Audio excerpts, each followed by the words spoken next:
কোনো টেনশন করার কিছু নেই। কারণ অনেকের ফ্যান ভালো না, লুঙ্গি ভালো না, মুত্তা ফানি লয় না, আবার এটা বলেও অনেক সময় যে মনে কিছু নিয়ে না হুজুর, ফ্যান ভালো না, ফ্যান ভালো না মানে ফ্যান ছিদ্র হয়ে গেছে কয়েক কান দিয়ে। কত বড় নির্লজ্জ! 18 বছর, 20 বছর, 25 বছর, 30 বছরের এত বড় দামরা, এত বড় দামরাই ফ্যান ভালো না। ছি ছি ছি ছি ছি ছি বেটা, একটা 6 মাসের বাচ্চাও তো পেশাব করে দিলে কান্দাকাটি শুরু করে, তার মারে যেন কান্না দিয়া চোখের পানি দিয়া বাচ্চা ডাকে, মা আমার শরীর পেশাব করে ফেলছি রে, পাল্টাও। একটা কুলের বাচ্চা ওই কাঁদে কেন নয়তো? আর এত বড় নির্লজ্জ মুসলমান, সে দিনের পর দিন পেশাব করে, একবারও পানি নেয় না, ঢিলা কুলুক ব্যবহার করে না, এই যায় জাইরেটেরা যা পরে সব প্যান্টের ভিতরে, সব লুঙ্গির ভিতরে। নিজের দোকান ঘর এটার ফিসি দিয়া কোনা দিয়া মুত্তা দোদ দিয়া গেল। ওর স্কুল এটা, সে স্কুলে পড়ে, তারার স্কুলের বাউন্ডারি ওয়ালের কোনাতে খাড়াইয়া মুত্তা আবার দোদ দিয়া এসে ক্লাসে আইয়া বসে। কি মিথ্যা বললাম?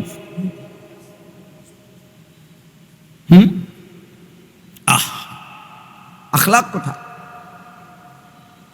আখলাক কোথায়? অপবিত্র মানুষ ঘৃণিত, অপবিত্র মানুষ শয়তানের বাসা। পবিত্রতার মধ্যে যার মধ্যে নাই ইহতিমাম নাই। কোরআনুল কারীমের মধ্যে আছে, আমাদের নবী সাল্লাল্লাহু আলাইহি সাল্লামের জামানায় কুবাবাসী, কুবা মদিনার প্রথম নবীজি সাল্লাল্লাহু আলাইহি সাল্লাম হিজরতের পরে যেখানে ঢুকছেন প্রথম আইসা, এই জায়গাটার নাম হলো কুবা নগরী, এখনো কুবা নাম। তো মদিনার মধ্যে পানির খুব সমস্যা দেখা দিছে। তখনও ওই নগরীর মানুষরা, ওই মুসলমানরা, তারা তাদের খাবারের পানি, রান্নার পানি কমাইয়া কিন্তু পেশাব পায়খানার পবিত্রতার ক্ষেত্রে পানি ব্যবহার পবিত্রতার ক্ষেত্রে কমায় নাই। তাফসীরের মধ্যে আছে আল্লাহ তাআলা এটা খুব পছন্দ করছে যে দেখো আমার বান্দা পবিত্রতার জন্য কি গুরুত্ব তার, যে প্রয়োজনে পানি কম খামু, প্রয়োজনে রান্না বান্না অন্য ক্ষেত্রের পানি কম লাগবে ব্যবহার করব, কিন্তু পবিত্রতা অর্জনের জন্য পানি কি করা যাবে না, কম করা যাবে না। আল্লাহ তাআলা কোরআনুল কারীমের মধ্যে আছে, সরাসরি আল্লাহ কোরআনের আয়াত নাজিল করে ওই মানুষগুলোর প্রশংসা করেছে। ফীহি রিজালুন ইউহিব্বুনা আন ইয়াতাতাহহারু ওয়াল্লাহু ইউহিব্বুল মুত্তাহহিরিন। আল্লাহ বলছে, বন্ধু জানেন আপনি, আপনার সাহাবীদের মধ্যে কিছু সাহাবী এমন যারা ভালোভাবে পবিত্রতা অর্জন করাকে খুব ভালোবাসে, আর এই মানুষগুলোকে আমি আল্লাহ আরশে আজিম থেকে এখনই জানিয়ে দিলাম, এই মানুষগুলোকে আমি আল্লাহও ভালোবাসি। আমরা তো সবাই অপেক্ষায় আছি, কোন দিন শুনবো আল্লাহ আমার উপরে রাজি হইছে না নাই, হাসরের মাঠে গেলে জানতে পারবো। আর ওরা জমিনে থাইকে যায় না, ওরা জানছে না। আল্লাহু ইউহিব্বুল মুত্তাহহিরিন। রব্বুল আলামিন বলে, বন্ধু পবিত্রতা অর্জনকারী এই বান্দাদেরকে আমি খুব ভালোবাসি। ইন্নাল্লাহা ইউহিব্বুত তাওয়াবিন ওয়া ইউহিব্বুল মুতাতাহহিরিন। আল্লাহ বলে, বন্ধু অন্তরটাকে যে পবিত্র করে গুনাহ থেকে আমি তাকেও ভালোবাসি, বাহ্যিক শরীরটাকে পবিত্র করে যে নাপাকি থেকে আমি তাকেও ভালোবাসি। ইন্নাল্লাহা ইউহিব্বুত তাওয়াবিন ওয়া ইউহিব্বুল মুতাতাহহিরিন। সুবহানাল্লাহ। এজন্য যুবক ভাই, নওজোয়ান, আখলাক শিখো, সৌন্দর্য শিখো। শরীর নাপাক, পাউডার লাগাও কিত্তা, শরীর নাপাক স্প্রে মারো, শরীর নাপাক চুল ফিরাও।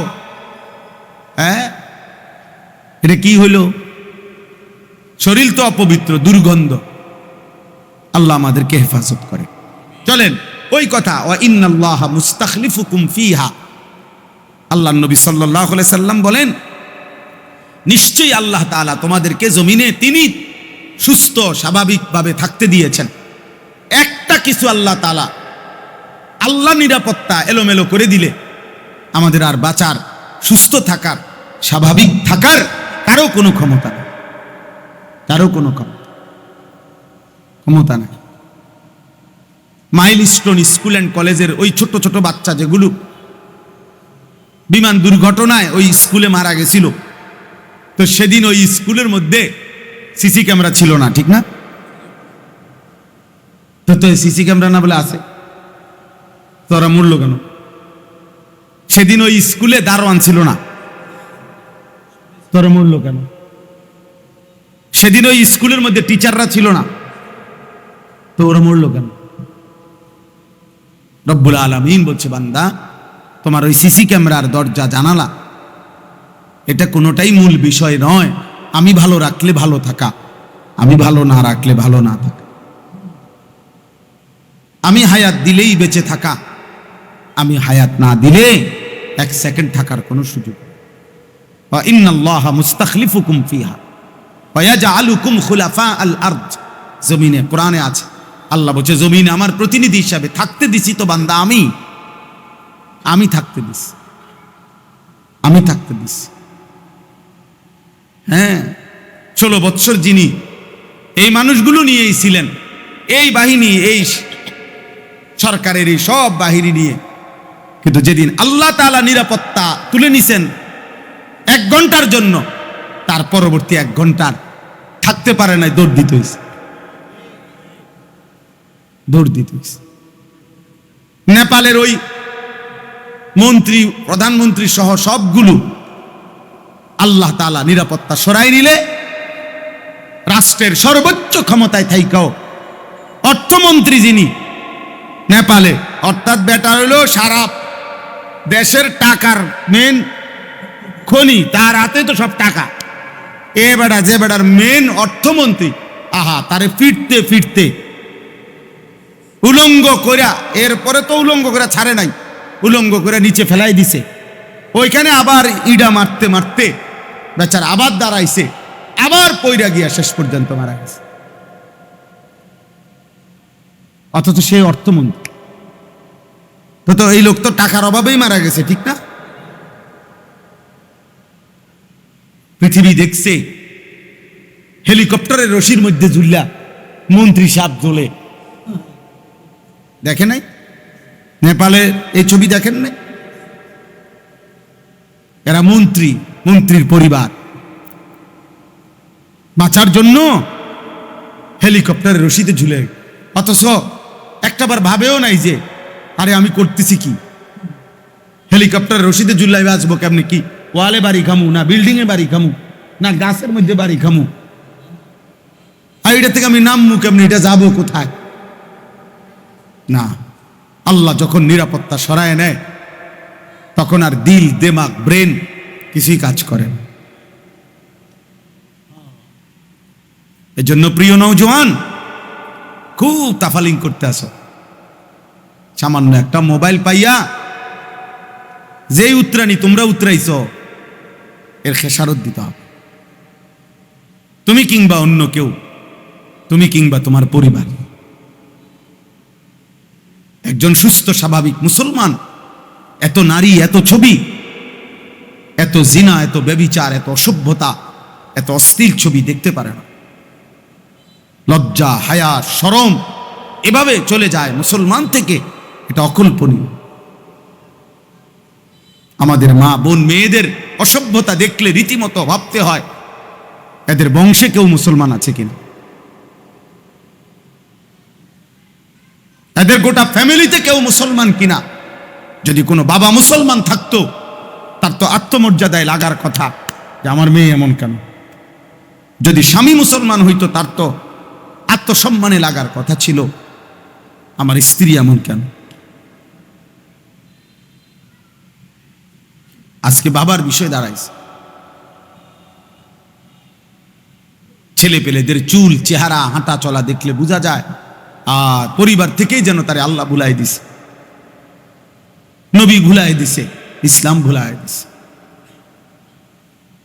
কতদিন হয় সে আল্লাহ চেনে না, আখিরাত চেনে না, রাসূল চেনে না, কে জানে।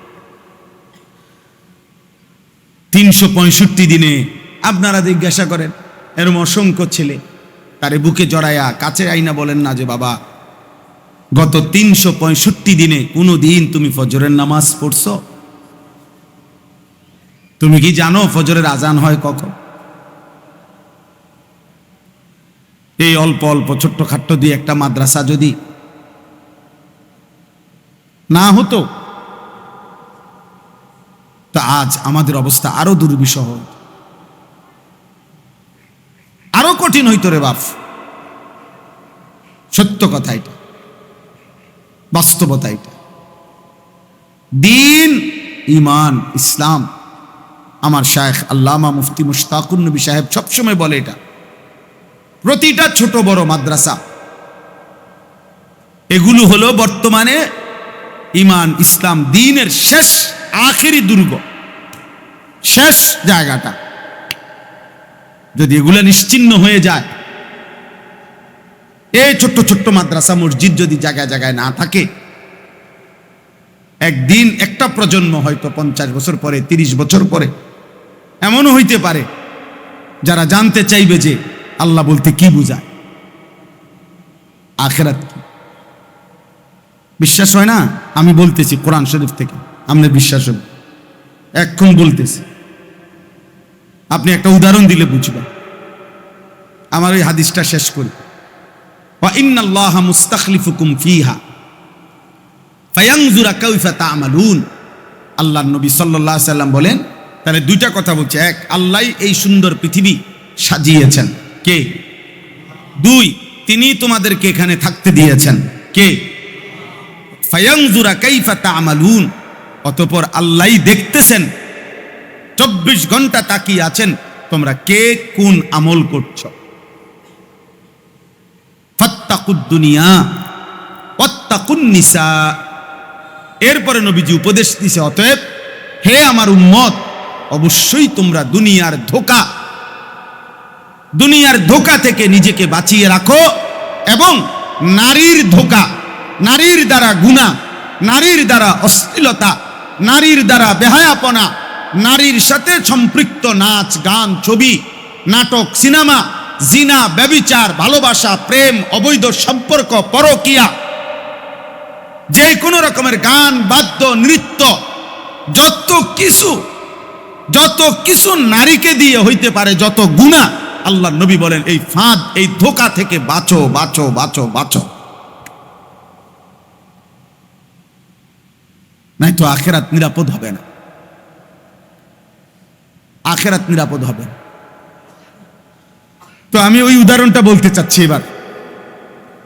আপনারা অনেকেই শুনছেন, আমাদের নবী সাল্লাল্লাহু আলাইহি সাল্লামের জন্মের পূর্ব থেকেই মক্কার কুরাইশরা আল্লাহর ঘর কাবা ঘরে, এই কুরাইশ কাফেররা একে তো কাবা ঘরে এবং তার বাহিরে 360টা মূর্তি ছিল, নাউজুবিল্লাহ। আর এই কাবা ঘরের চারদিকে তাওয়াফ যুগ যুগ থেকে, ইব্রাহিম আলাইহিস সালামের জামানার থেকেই চলতো। তো কুরাইশদের আমলেও দূর দূরান্ত থেকে মানুষ হজ্জের মৌসুমে আসতো, আল্লাহর ঘর তাওয়াফ করত, অন্য সময়ও আসতো, তাওয়াফ করত।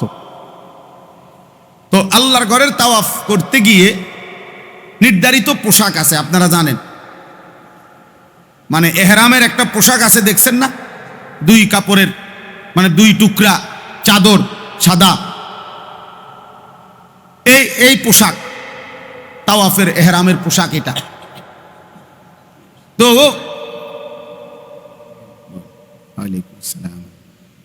এখন দেখেন, মক্কার কুরাইশরা ধীরে ধীরে ধীরে ধীরে কৌশল করে একটা নিয়ম বানায় নিছে যে তারা নির্ধারিত একটা কাপড়, এই 2 টুকরা কাপড় তারা বিক্রি করত।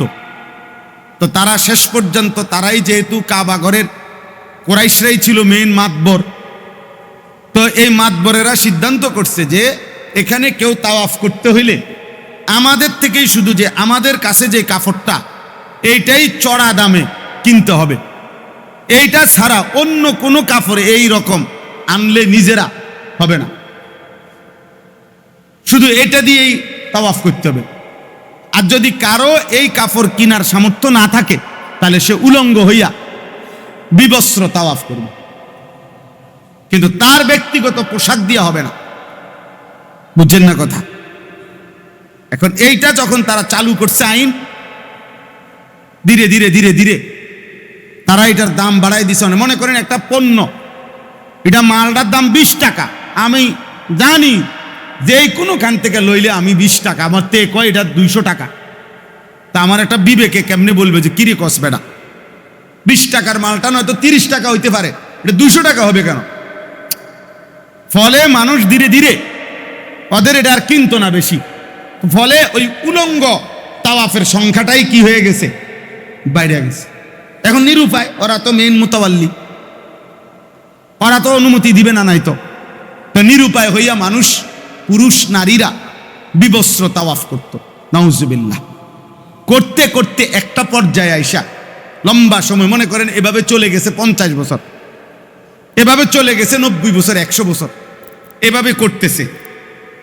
এই 100 বছর পরে একটা সময় আইসা ইসলাম যখন আল্লাহর নবী সাল্লাল্লাহু আলাইহি সাল্লাম ইসলামের দাওয়াত শুরু করলেন, তখন নবীজি আল্লাহর পক্ষ থেকে স্পষ্টভাবে এটা নিষেধ করছেন যে এটা অসভ্যতা, এটা অশ্লীলতা, এই যে উলঙ্গ কাবা ঘর তাওয়াফ করা এটা হারাম, এটা অশ্লীলতা, বেহায়াপনা, ফাহিশা।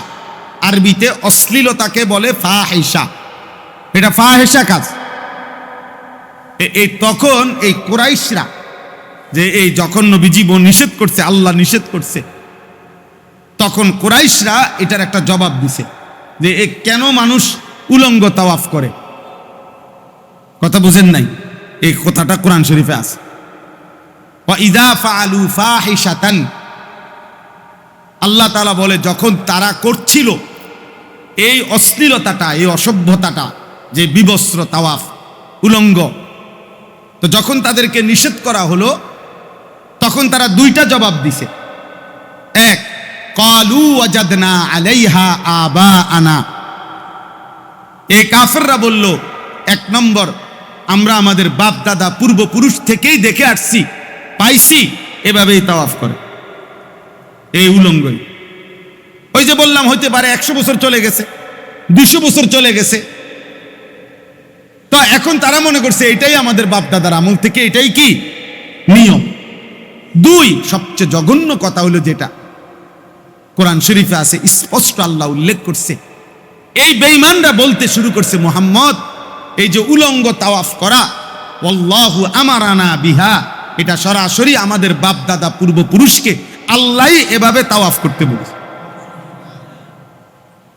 এই কথা এটা বলতেছে, বুঝছেন? একটা জেনারেশন আইসা এত বড় জঘন্য হইছে যে এত বড় মিথ্যা হারামকে আল্লাহর উপরে কি করে দিছে, চাপায় দিছে। তাইলে একটা প্রজন্ম বলবে একদিন যে আমি তো আমার বাবাকে জন্ম থেকে দেখছি এমন চুল, আমি তো আমার বাবারে দেখছি জন্মের পর, বুঝার পর থেকে দেখছি আমার আব্বা বিড়ি খায়, কাজে এটাই নিয়ম। বিড়ি খাওয়া যদি খারাপ কিছু হইতো তো আমার আব্বা 50 বছর খাইলো কেমনে, আমি তো আমার আব্বারে বুঝার পরে দেখছি। হ্যাঁ, একটা সময় প্রজন্ম, একটা সময় জেনারেশন আইসা ইসলাম ভুলে যাবে, আল্লাহ চিনবে না। আমি বললাম এটা পৃথিবীতে আরো বহু নমুনা আছে। 90 বছর পরে ফ্যামিলির কেউ আর, এই পৃথিবীতে এমন ঘটনা আমরা কিতাবে পড়ছি, ফ্যামিলির কেউ আর আল্লাহ চেনে না। এক বাবা ও এক জেলায় আমি মাহফিলে গেছি, ওই জেলার ওই মাহফিলে একজন আলেম, উনি পুরা উপজেলার মধ্যে সকলের স্বীকৃত আলেম ছিলেন, ওনার মৃত্যুর পরে ওনার 6 ছেলে, 6 ছেলে ইউরোপ থাকে। 6 ছেলে এই মৃত্যুর পরে একবার মাহফিল করছে গ্রামে, গ্রামবাসী বাবার স্মরণে। কিছুদিন পরে আর কি একটা সময় আমি সেই মাহফিলে ওয়াজ করছি। তো ওই 6 ছেলে ইউরোপ থেকে বাবার মাহফিলের স্মরণে ওরা আসছে বাংলাদেশে, দেশে আসছে। আমি নিজ চোখে দেখছি যে একজনের চেহারা দাড়ি টুপি বলতে কিচ্ছু নাই, এবং এমন স্যুট বুট পরা যে এদের বংশে গত 100 বছরে কেউ আল্লাহ খোদা চিনত, এটার নমুনা।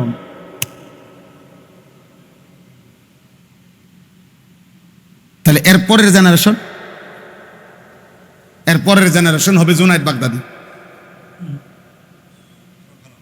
জি, এরপরের জেনারেশন কি হবে চাচা? বাইজিদ বুস্তামি হবে না?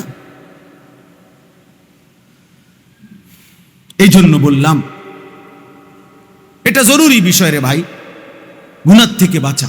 ফাত্তাকুদ দুনিয়া, নবীজি বলছে না আল্লাহ তোমাদেরকে থাকতে দিছে, খাইতে দিছে বান্দা উম্মত, আল্লাহই তোমাদেরকে ভালো রাখছে। এই সুস্থতা, এই চোখ, নাক, কান, হাত, পাও, অঙ্গ প্রত্যঙ্গ আল্লাহ তাআলা দিয়েছেন।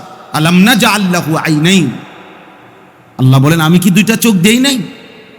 ওয়া লিসানা ওয়া শাফাতাইন, আমি কি জিহ্বা দেই নাই, ঠোঁট দেই নাই? তাইলে দয়া করে আল্লাহ তাআলা আমাদেরকে এই শরীর, স্বাস্থ্য, জীবন, যৌবন, সুস্থতা, অর্থ, সম্পদ, স্ত্রী, সন্তান, মাল, দৌলত আল্লাহ দিছেন। আর আল্লাহ তাআলা আমাদের কাছে ঈমানের পরে 2টা জিনিস মৌলিকভাবে আল্লাহ চায় প্রত্যেক মুমিনের কাছে। 1, গুনাহ ছেড়ে দাও, আমার নিষেধগুলো ছেড়ে দাও। আর 2, আমার আদেশগুলো পালন করো। আর এরই নাম তাকওয়া, এরই নাম কি? এরই নাম তাজকিয়া, আত্মশুদ্ধি। এরই নাম ইসলাহি মাহফিল, এরই নাম সংশোধন, ইসলাহ, এরই নাম সংশোধন, এরই নাম সংশোধন।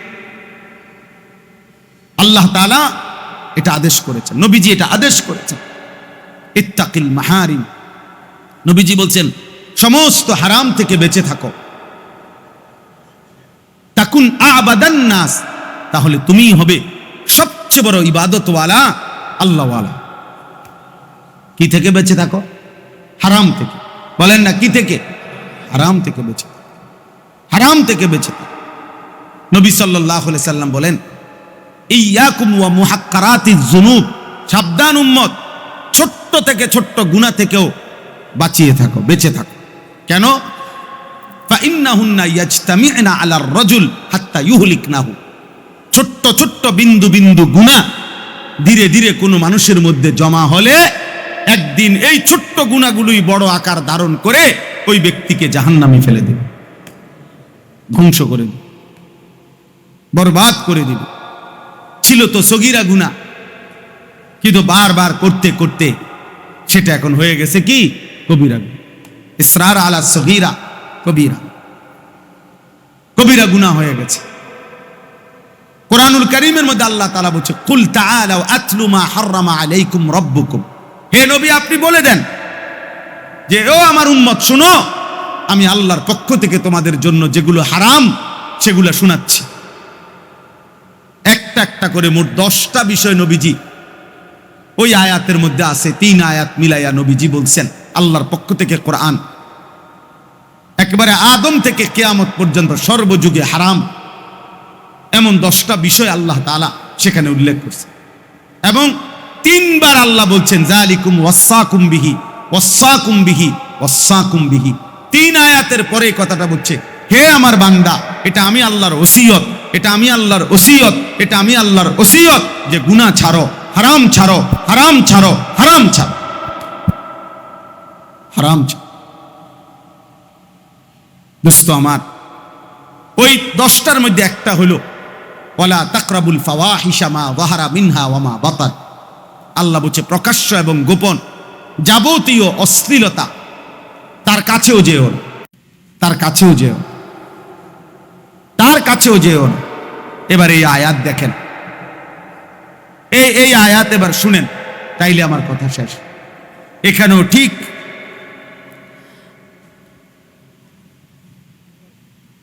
আমার শেষ করবার টাইম হয়ে গেছে।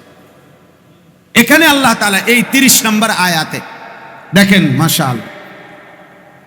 ভাই আসেন,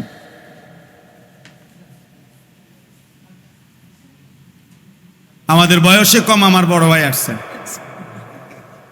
বয়সে কম তো স্বীকার করছি, বয়সে কম, কিন্তু আল্লাহ তাআলা প্রিয় ভাই, আলহামদুলিল্লাহ, বাংলাদেশের একজন প্রিয় মানুষ, বলেন আলহামদুলিল্লাহ। আমাদেরই গর্ব, আমাদেরই অহংকার। হযরত মাওলানা শামসুদ্দোহা আশরাফি দামাত বারাকাতুহুমুল আলী, আলহামদুলিল্লাহ। তাইলে একটু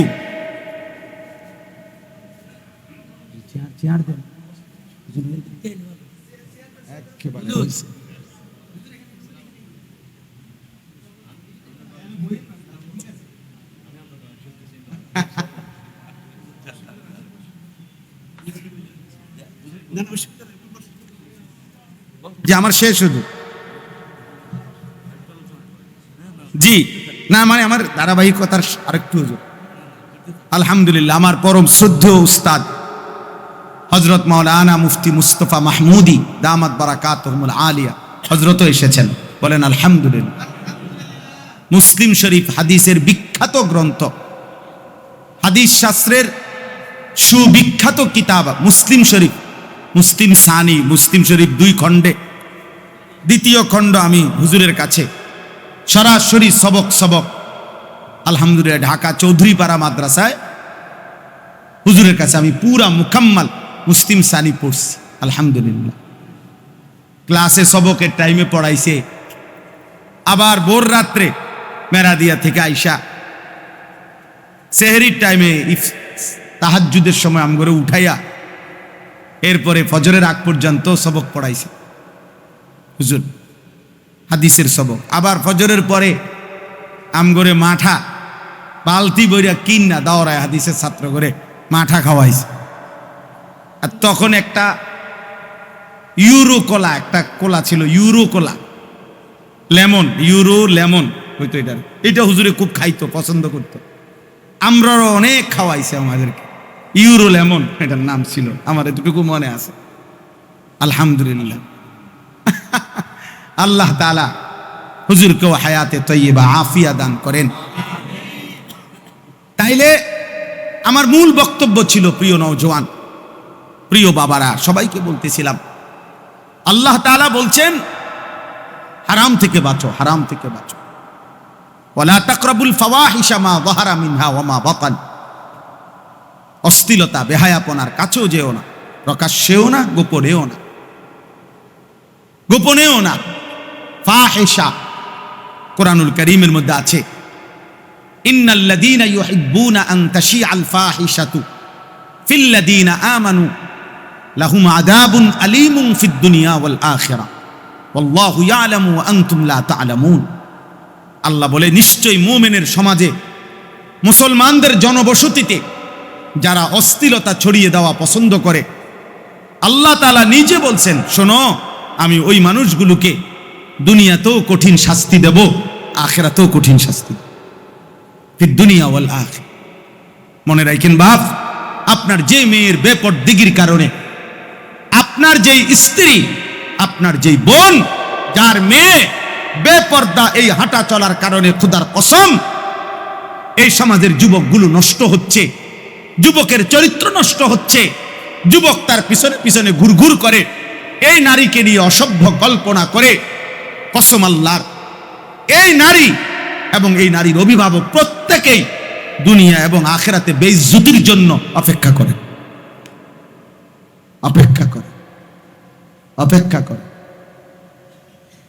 হ্যাঁ, 26 বছর, আমি সবার জন্য বলি না, 26 বছর বিদেশ করে আইসো এক ভদ্রলোক আমারে জড়ায় ধরে কাঁদছিল, অজরে কাইদা বলছিল, হুজুর, আমি যখন আমার নিজ উপজেলার বাজারে আসছি, 26 বছর পরে একবারে চলে আসছিলাম দেশে, আমার বিবিরে নিয়ে বাজারে গেছি, পুরা বাজারের একটা রিক্সার ড্রাইভার পর্যন্ত, অটোর ড্রাইভার আমারে দেখায় কইডা ওই তাইর জামাই।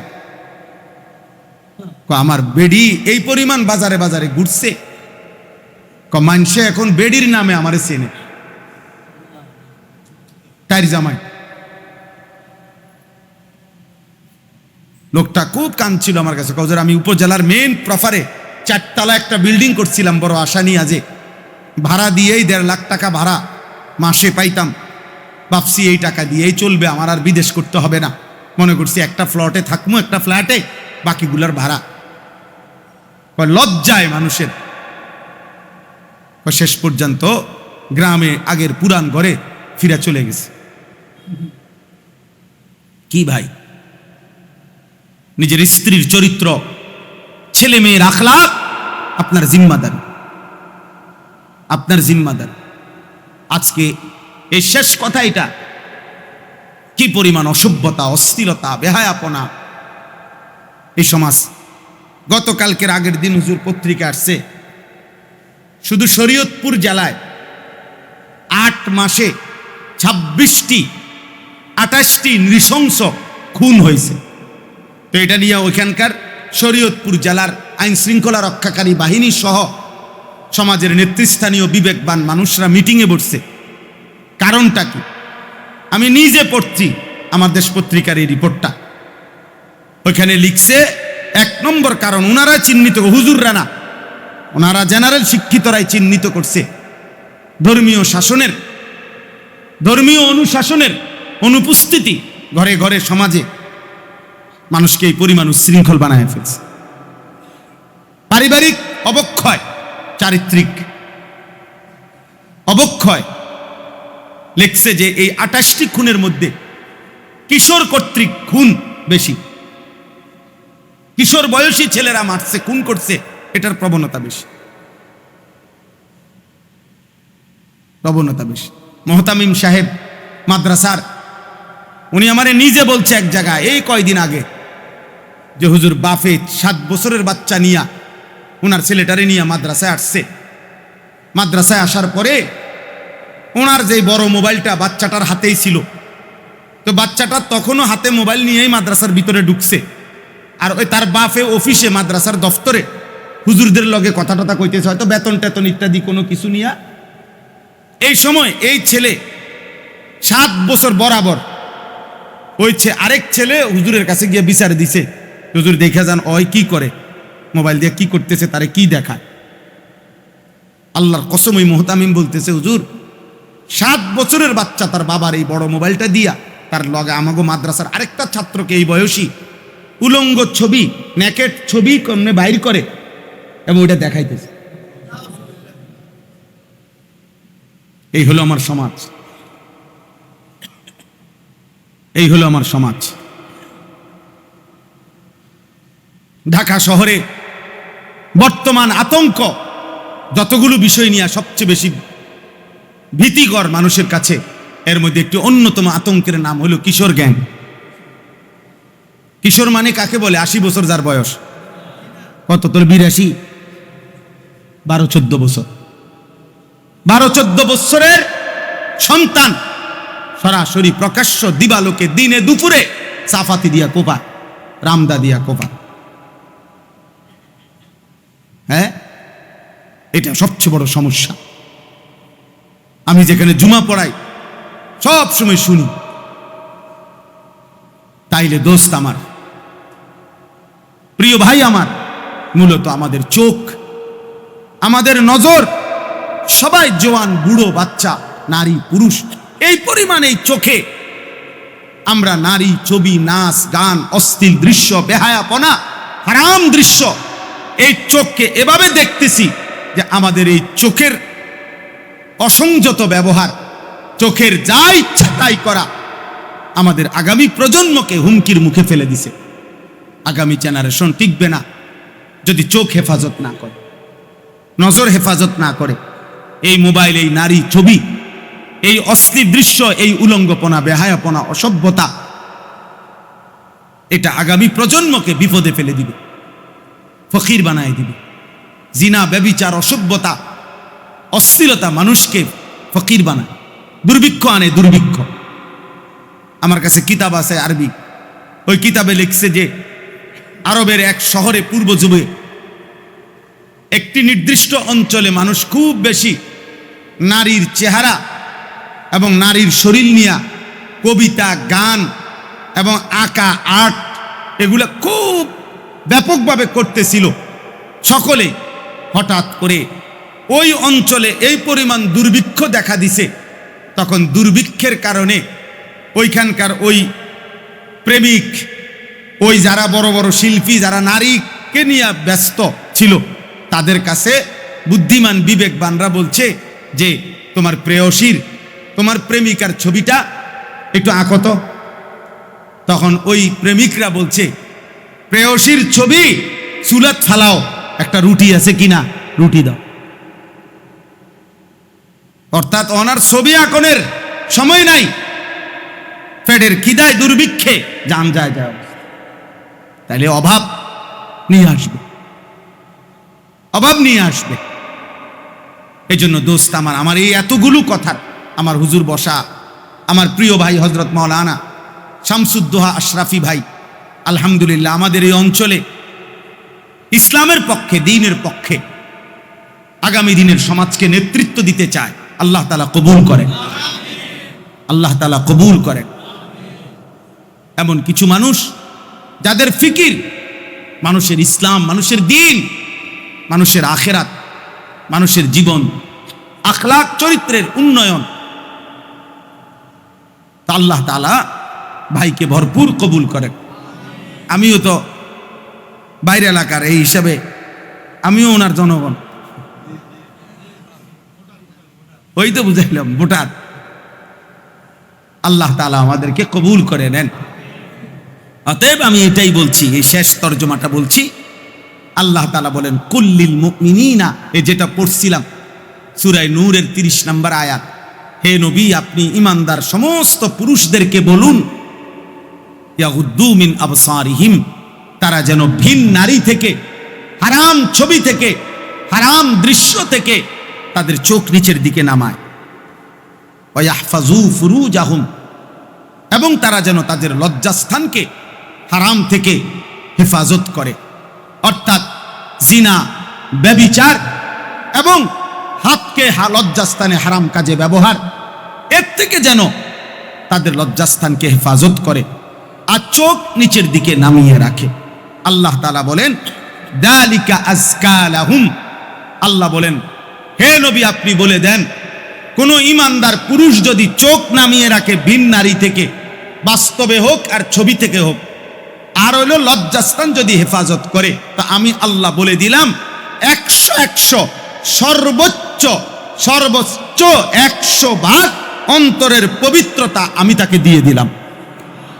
তাজকিয়া করে দেব, অন্তর পবিত্র করে দেব। এই ইসলাহি মাহফিল, ইসলাহ হয়ে যাবে, দিল সুন্দর হবে, কলিজা সুন্দর হবে, অন্তরাত্মা পবিত্র হবে, চোখ নামাও নিচের দিকে।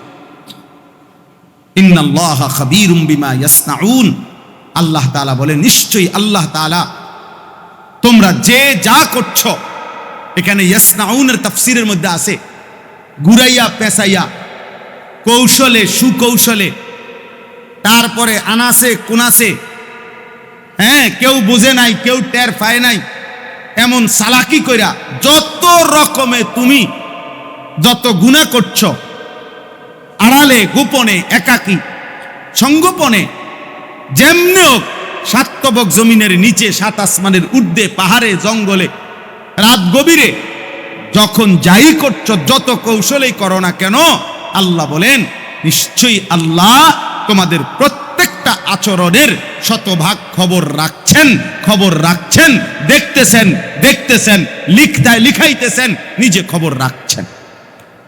অতএব আল্লাহকে ফাঁকি দেওয়া যাবে কখন? কথা বলেন না, আল্লাহকে ফাঁকি দেওয়া যাবে? আল্লাহ থেকে আড়াল হওয়া সম্ভব? অতএব শেষ কথা আমার এটাই, আজকের এই ইসলাহি মজলিসে যে কয়জন যুবক ভাই আছো ভাইয়া, আগামী দিনে তোমরা নয়তো কষ্ট পাইবা বাপ, চরিত্র হেফাজত করো দোস্ত। এই বড় মোবাইল থেকে চোখ নামাও, ফিরাও চোখ, নারী থেকে চোখ ফিরাও, অশ্লীল ছবি, নাচ, গান, জিনা ব্যভিচারের এই দৃশ্য থেকে চোখ নামাও দোস্ত, চোখ নামাও। আল্লাহ তাআলা ওয়াদা আছে, তুমি চোখ নিচের দিকে নামাইবা, আমি রব্বুল আলামিন তোমাকে ঈমানের হালাওয়াত, ঈমানের স্বাদ মজা আমি তৎক্ষণাৎ দিয়ে দেব। আবদালতুহু ঈমানান ইয়াজিদু হালাওয়াতাহু ফি কলবি। অতএব আজকের এই ছোট্ট মজলিসে আমরা এটাই বললাম, মাদ্রাসাকে ভালোবাসবেন, দ্বীনকে ভালোবাসবেন। এই নুরানি মাদ্রাসা, হাফিজি মাদ্রাসা, আমি সব সময় বলি প্রত্যেকটা মাদ্রাসা কোনো এক আল্লাহর বান্দা, একজন, দুইজন, 10 জন হয়তো এটা শুরু করছে, কিন্তু উনারা চিরজীবন থাকবে না। কিন্তু বাকি মুসলমানদের দায়িত্ব, যেখানেই মনে করেন একটা গাছের পাতা কোথাও পড়ে না কার ইচ্ছা ছাড়া, বলেন না কার ইচ্ছা ছাড়া, তো তাইলে এত বড় একটা মাদ্রাসা এক জায়গায় হয়ে গেছে আল্লাহর ইচ্ছা ছাড়া। কথা বলেন, যেখানে একটা পাতা পড়ে না আল্লাহর ইচ্ছা ছাড়া, তো এটা আল্লাহর ইচ্ছা ছাড়া হয়ে গেছে, তাহলে এটা আল্লাহ চেয়েছেন বলেই হয়েছে। অতএব বাকিদের দায়িত্ব হলো এটাকে কি রাখা, বাঁচিয়ে রাখা, টিকিয়ে রাখা। অতএব প্রত্যেকের কাছে অনুরোধ, আমি সব সময় একটা কথা বলি যে হে বাবারা, চাচারা, ভাইয়েরা, বন্ধুরা, কোনো মাদ্রাসা, কোনো মসজিদ, কমপক্ষে আপনি যদি এই মাদ্রাসার কোনো উপকার করতে না পারেন, 2 টাকা দান করতে মন না চায়, কিন্তু কোনোদিন যেন কোনো আলোচনায়, কারো আলোচনায় যেন আপনার নামে কেউ এটা না বলে যে এই লোকটা মাদ্রাসার বিরোধী। দোস্ত, এই নাম যেন আপনার ব্যাপারে উচ্চারিত না হয়। আপনি বরবাদ হয়ে যাবেন, আপনার 14 গোষ্ঠী বরবাদ হয়ে যাবে, আপনার আগামী প্রজন্ম বরবাদ হয়ে যাবে। আমি বললাম, হ্যাঁ, আপনি কার বিরোধী? আপনি ওই ব্যক্তির বিরোধী না, আপনার ব্যাপারে তো মানুষ বলছে আপনি মাদ্রাসার বিরোধী, আপনি মসজিদের বিরোধী, আপনার পুরা প্রজন্ম ক্ষতিগ্রস্ত হবে। এই জন্য দয়া করে প্রত্যেকেই এই মাদ্রাসাকে ভালোবাসবেন, বলেন ইনশাআল্লাহ। মাদ্রাসার জন্য দোয়া করবেন, মাদ্রাসায় সন্তান পড়তে দিবেন, মাদ্রাসার জন্য নিজ নিজ সামর্থ্য অনুপাতে সাদাকা করবেন। আল্লাহ তাআলা আমাদেরকে তৌফিক দেন। মাশাআল্লাহ, মাশা সভাপতি সাহেবের আম্মা, প্রতিষ্ঠাতার আম্মা 7,000 টাকা নগদ দিয়েছেন, আরো 1 লক্ষ টাকা দিবেন। আল্লাহ কবুল করেন, আলহামদুলিল্লাহ। আল্লাহ তাআলা ভরপুর বরকত দান করেন। আমার প্রিয় ভাই কথা বলুক, এরপরে শুনেন। হুজুর বলবো পরে, আপনি আগে কর 1 মিনিট। হুজুর তো মুনাজাত করুক, হুজুর তো আমগো মুরব্বি। সুবহানাকা লা ইলমা লানা ইল্লা মা আল্লামতানা ইন্নাকা আনতাল আলিমুল হাকীম। আলহামদুলিল্লাহ, আল্লাহ পাক রব্বুল ইজ্জাত জুল জালাল ওয়াল ইকরামের ফজল কারাম, রব্বুল আলামিনের অপরিসীম ইহসান, মেহেরবানি, দয়া, আল্লাহ তাআলা আমাদেরকে আজ 17 সেপ্টেম্বর 2025 রোজ বুধবার কুমিল্লা জেলা সদর দক্ষিণ লালমাই উপজেলাধীন দক্ষিণ হাজাতিয়া পূর্বপাড়া নুরানি হাফিজিয়া মাদ্রাসা ও এতিমখানার উদ্যোগে আজকের এই ইসলাহি মাহফিলে আল্লাহ তাআলাই আমাদেরকে আসবার, বসবার, আল্লাহর জন্যই জমা হওয়ার তৌফিক দান করেছেন। আলহামদুলিল্লাহ। পবিত্র কোরআনুল কারীমের 18 নম্বর পারা 24 নম্বর সূরা, সূরাটির নাম হচ্ছে সূরা নূর। এই সূরার 30 নম্বর আয়াত আমি তেলাওয়াত করেছি। ইনশাআল্লাহ অল্প সময়ের মধ্যে এই আয়াতটিকে সামনে রেখে সামান্য কিছু কথা আমরা আরজ করতে চাই। আল্লাহ তাআলা আমাদেরকে তৌফিক দান করেন। ছেলেরা, বাবা, তোমাদের কাছে আমার একটা অনুরোধ, ভাইয়া, দয়া করে ব্যক্তিগতভাবে, আমি এটা কোনো নির্বাচনী জনসভা না, আমি কোনো প্রার্থী না এবং কোনো দলের পক্ষে হয়েও আসি নাই। অতএব আমি শুধু আল্লাহর জন্য আখিরাতের আশায় বলতে আসছি। এই ক্ষেত্রে সংখ্যা কোনো বড় বিষয় না। 1 জন হইলেও সমান গুরুত্ব, 1 লক্ষ হইলেও সমান গুরুত্ব। এই জন্য দয়া করে এখানে মূলত সংখ্যা মাকসাদ না, যেন পরস্পর কথা বইল না, মোবাইল টিপবা না। মৌলানা আব্দুল সালাম এইমাত্র বলছে, মোবাইল হাতে ধরে ভিডিও করলে, রেকর্ড করলে, মোবাইল টিপাটিপি করলে আমার খুব অপছন্দ এটা, আমি এটা সহ্যই করতে পারি না। অতএব দয়া করে আমি উঠায় দেব, তখন ধমক দেব, তখন লজ্জা পাইবা ভাই। শুনতে অসুবিধা হয় বা বিরক্ত হচ্ছ, তুমি চলে যাও, কোনো সমস্যা না আমার। কারণ আমার তো এখানে কোনো ভোটের কালেকশন না যে আমার লোক দরকার, আমার আল্লাহর কথা বলা দরকার, সহজ হিসাব। এজন্য সংখ্যা কোনো এখানে লক্ষণীয় নয়। কয়জন, বেশি হইলে উনি বড় বক্তা, কম হইলে উনি ছোট বক্তা, শ্রোতা কম হইলে না, তা কোরআন সুন্নাহর আলোকে এমন কথা নাই। শ্রোতার সংখ্যার ভিত্তিতে বক্তার মাফ নির্বাচিত হয়, তা কোরআন সুন্নাহর কথা না। পাবলিক বললে কত কথাই তো কয়, মানুষ কত কিছুই বল, এটা কোনো বিবেচ্য কিছু না। নবী সাল্লাল্লাহু আলাইহি ওয়াসাল্লাম বলছেন, আল্লাহর কসম, ফাওয়াল্লাহ, নবীজি বলছেন, লা আন ইয়াহদিয়াল্লাহু বিকা রাজুলান ওয়াহিদান খায়রুন লাকা মিন হুমুরিন নাআম। তোমার দ্বারা একজন ব্যক্তি আল্লাহর পথ পাওয়া, হেদায়েত পাওয়া, আখিরাতের সন্ধান পাওয়া, গোটা আরবের সমস্ত দামি উট তোমাকে হাদিয়া দেওয়ার চাইতে উত্তম। একজন, তাহলে আর অসুবিধা কি? বহু নবী রাসূল ছিলেন এই পৃথিবীতে, আমাদের নবী সাল্লাল্লাহু আলাইহি সাল্লামের আগে, যাদের অনুসারী ইমানদার একজন ছিল, শুধু একজনই উম্মত ইমান আনছে ওনার উপর, দুইজন আনছে, তিনজন আনছে।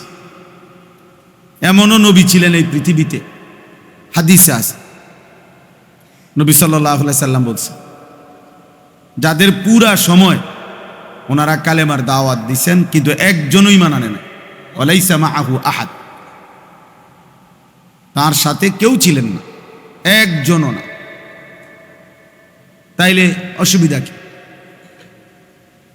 এখানে সংখ্যা মূলত কোনো বিষয় নয়। কোরআনুল কারীমের মধ্যে সূরা ইয়াসিন আছে, সূরা ইয়াসিনের মধ্যে আছে 3 জন রাসূল একটি এলাকায় কালেমার দাওয়াত দিছেন আল্লাহর পক্ষ থেকে, পূর্ব জামানায়, আমাদের নবীজির আগে। 3 জন, ফাআজ্জাজনা বিসালিসিন ফাকালু ইন্না ইলাইকুম মুরসালুন।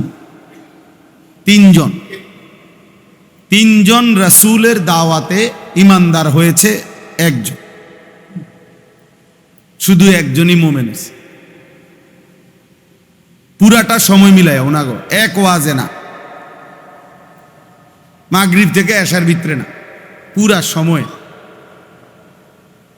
ওয়াজাআ মিন আকসাল মাদিনাতি রাজুলুন, এই যে রাজুলুন মানে একজন, ওই একটা লোকই শুধু ইমানদার হয়েছে। তাহলে এখানে মূল মাকসাদ এটা, আল্লাহর কথা বলার মূল উদ্দেশ্য আল্লাহর কথা পৌঁছান।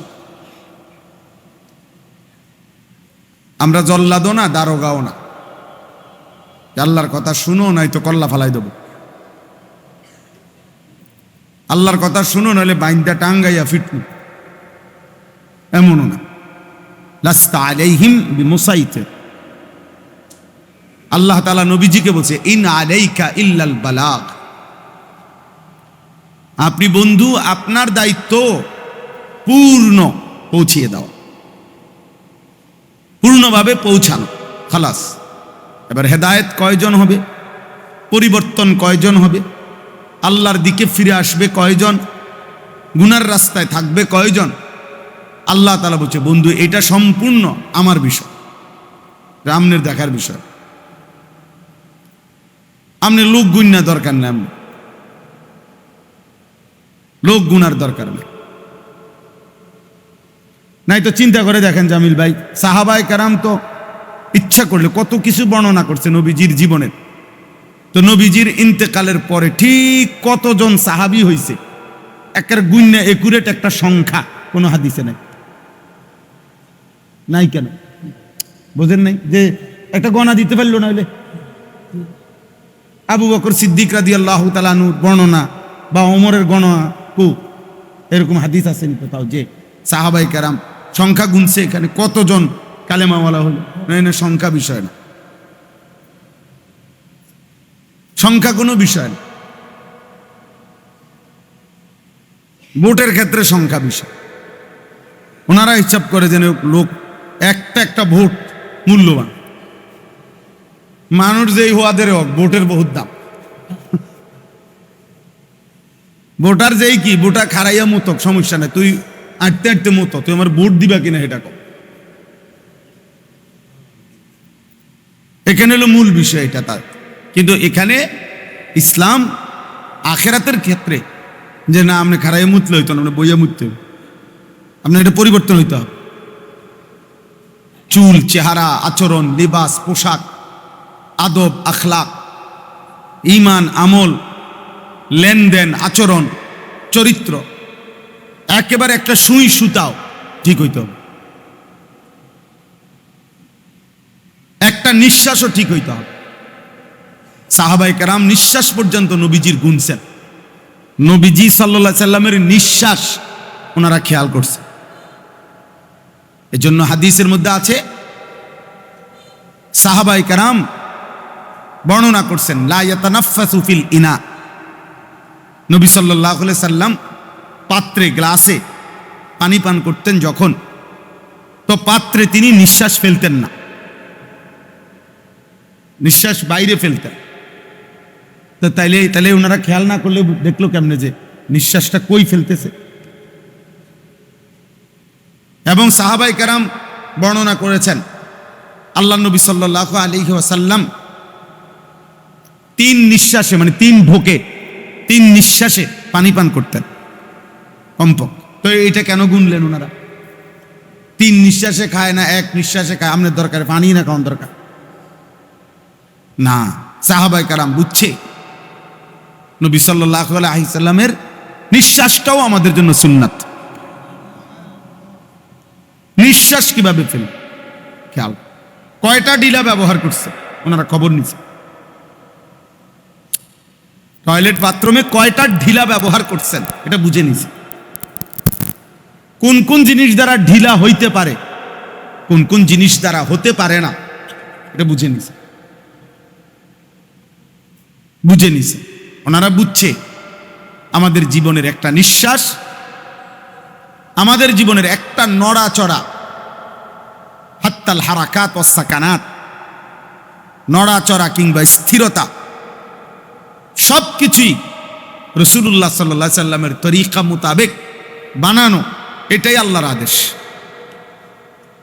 যে আল্লাহর আদেশ। আল্লাহ তাআলা যেন এটাই বলছেন, বান্দা এমন প্রিয় বন্ধুকে আমি পাঠাইলাম যেন তোমরা তার নিঃশ্বাস পর্যন্ত অনুসরণ করো,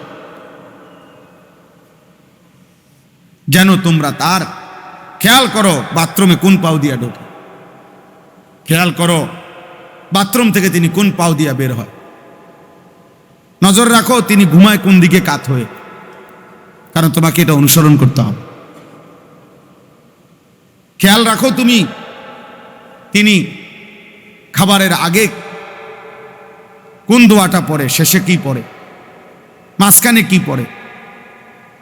খাবারের আগে হাত ধোয়া, তো তিনি কিভাবে ধুইছেন? হাত ধোয়া সুন্নাত। খাবারের আগে এই 3 আঙ্গুল পানি বিদ্যুৎ লাগাই, জি না, এটা সুন্নাত। অজুর মধ্যে যেভাবে হাত ধোয় কবজি পর্যন্ত এতটুকু ধোয়া সুন্নাত, পুরাটা দোনো হাত। পানি কুদ্দুল, আচ্ছা আচ্ছা পানি কুদ্দুল না, নুন ছোয়া, এটা নিয়ে হাত ধোয়া। তাহলে সাহাবায়ে কেরাম বর্ণনা করছেন রাসূলুল্লাহ সাল্লাল্লাহু আলাইহি সাল্লাম গোসল কিভাবে করেছেন। ডান দিকে পানি আগে দিছে না বাম দিকে আগে দিছে, মাথায় আগে দিছে না কাঁধে আগে দিছে, এটা কি করেছেন বর্ণনা। রাসূলুল্লাহ সাল্লাল্লাহু আলাইহি সাল্লাম আজীবন সুন্নাত, তিনি বসে গোসল করেছেন এবং বসে গোসল শুরু করা এটাই সুন্নাত। এরপরে নিয়ম হলো, কিতাবে আছে, আমার খুলনার হজরতও বলছেন, বাংলাদেশের বড় বুজুর্গ, বসে গোসল শুরু করা, এটা সুন্নাত। এরপরে প্রয়োজনের কারণে সাবান মাখতে গিয়ে বা অন্য প্রয়োজনেও দাঁড়াইতে পারবে পরে, কিন্তু প্রথম বসা এটা একটা সুন্নাত। বসে ওই মাথায়, কাঁধে, বাম কাঁধে পানি দিয়ে গোসল শুরু করা, এটা বসা অবস্থা, এটাই সুন্নাত। দুশ্মন আমাদেরকে, বেঈমান আমাদেরকে বলছে না এটা সৌন্দর্য না, সৌন্দর্য হলো ঝর্ণা ছেড়ে দিবা আর দাঁড়াইয়া কি করবা, গোসল করবা। তোমাদের নবী বলছে বসে, আর আমরা তোমাদেরকে পদ্ধতি দিলাম দাঁড়ায়া। আমরা জানিও না দুশ্মন আমাদের কোন কোন জায়গায় হাত দিচ্ছে, খবরও নেই। আপনি বলবেন গোসল কদ্দুর করবো বাবুরে, কত রঙের কথা কয়। অনেক পণ্ডিত কিসিমের মানুষ আছে না, হুজুর মানুষ আজারে থেকে কত রঙের কথা কয়। গোসল কদ্দুর করবো ডুব দিয়া, ফানি কদ্দুর ডালবো, সাবান এক ডলা দিয়া লাইবো, এটার মধ্যে আবার এত কথা কি, তা এত কথা কি? অথচ ফরজ গোসল বীর্যপাত হয় ছেলেদের, পুরুষের, নারীর মাসিক ঋতুস্রাব এবং সন্তান পরবর্তী নিফাস, এই যে গোসল ফরজ হয়, ফরজ গোসলের সময় নাকের নরম জায়গায় পানি পৌঁছানো ফরজ, কুলি করা ফরজ। তাহলে পূর্ণভাবে কুলি করা এটা যেমন ফরজ, নাকের নরম জায়গা পর্যন্ত বীর্যপাত হলে যেই ফরজ গোসল করে, 15 বছর থেকেই ছেলেদের গোসল ফরজ হয় স্বাভাবিকভাবে। তাইলে এই নরম জায়গা যেখানে এইভাবে নাক নড়ে, এই প্রত্যেকের নাকে 2 পাক, এর দূর নড়ে আর এটা নড়ে না, এই নাকের নরম জায়গা পর্যন্ত পানি পৌঁছানো ভিতরে ফরজ। এখন ঝর্ণা যদি সারাদিনও ছেড়ে রাখে বা কেউ যদি বঙ্গোপসাগরেও ডুব দেয়, তাইলেও স্বাভাবিকভাবে নিজে পানি না দিলে নাকে মুখ এবং মুখে এমনি পানি ডুববে না। এই অপদার্থ বেটা, ওঠো, ফালতু কোথাকার।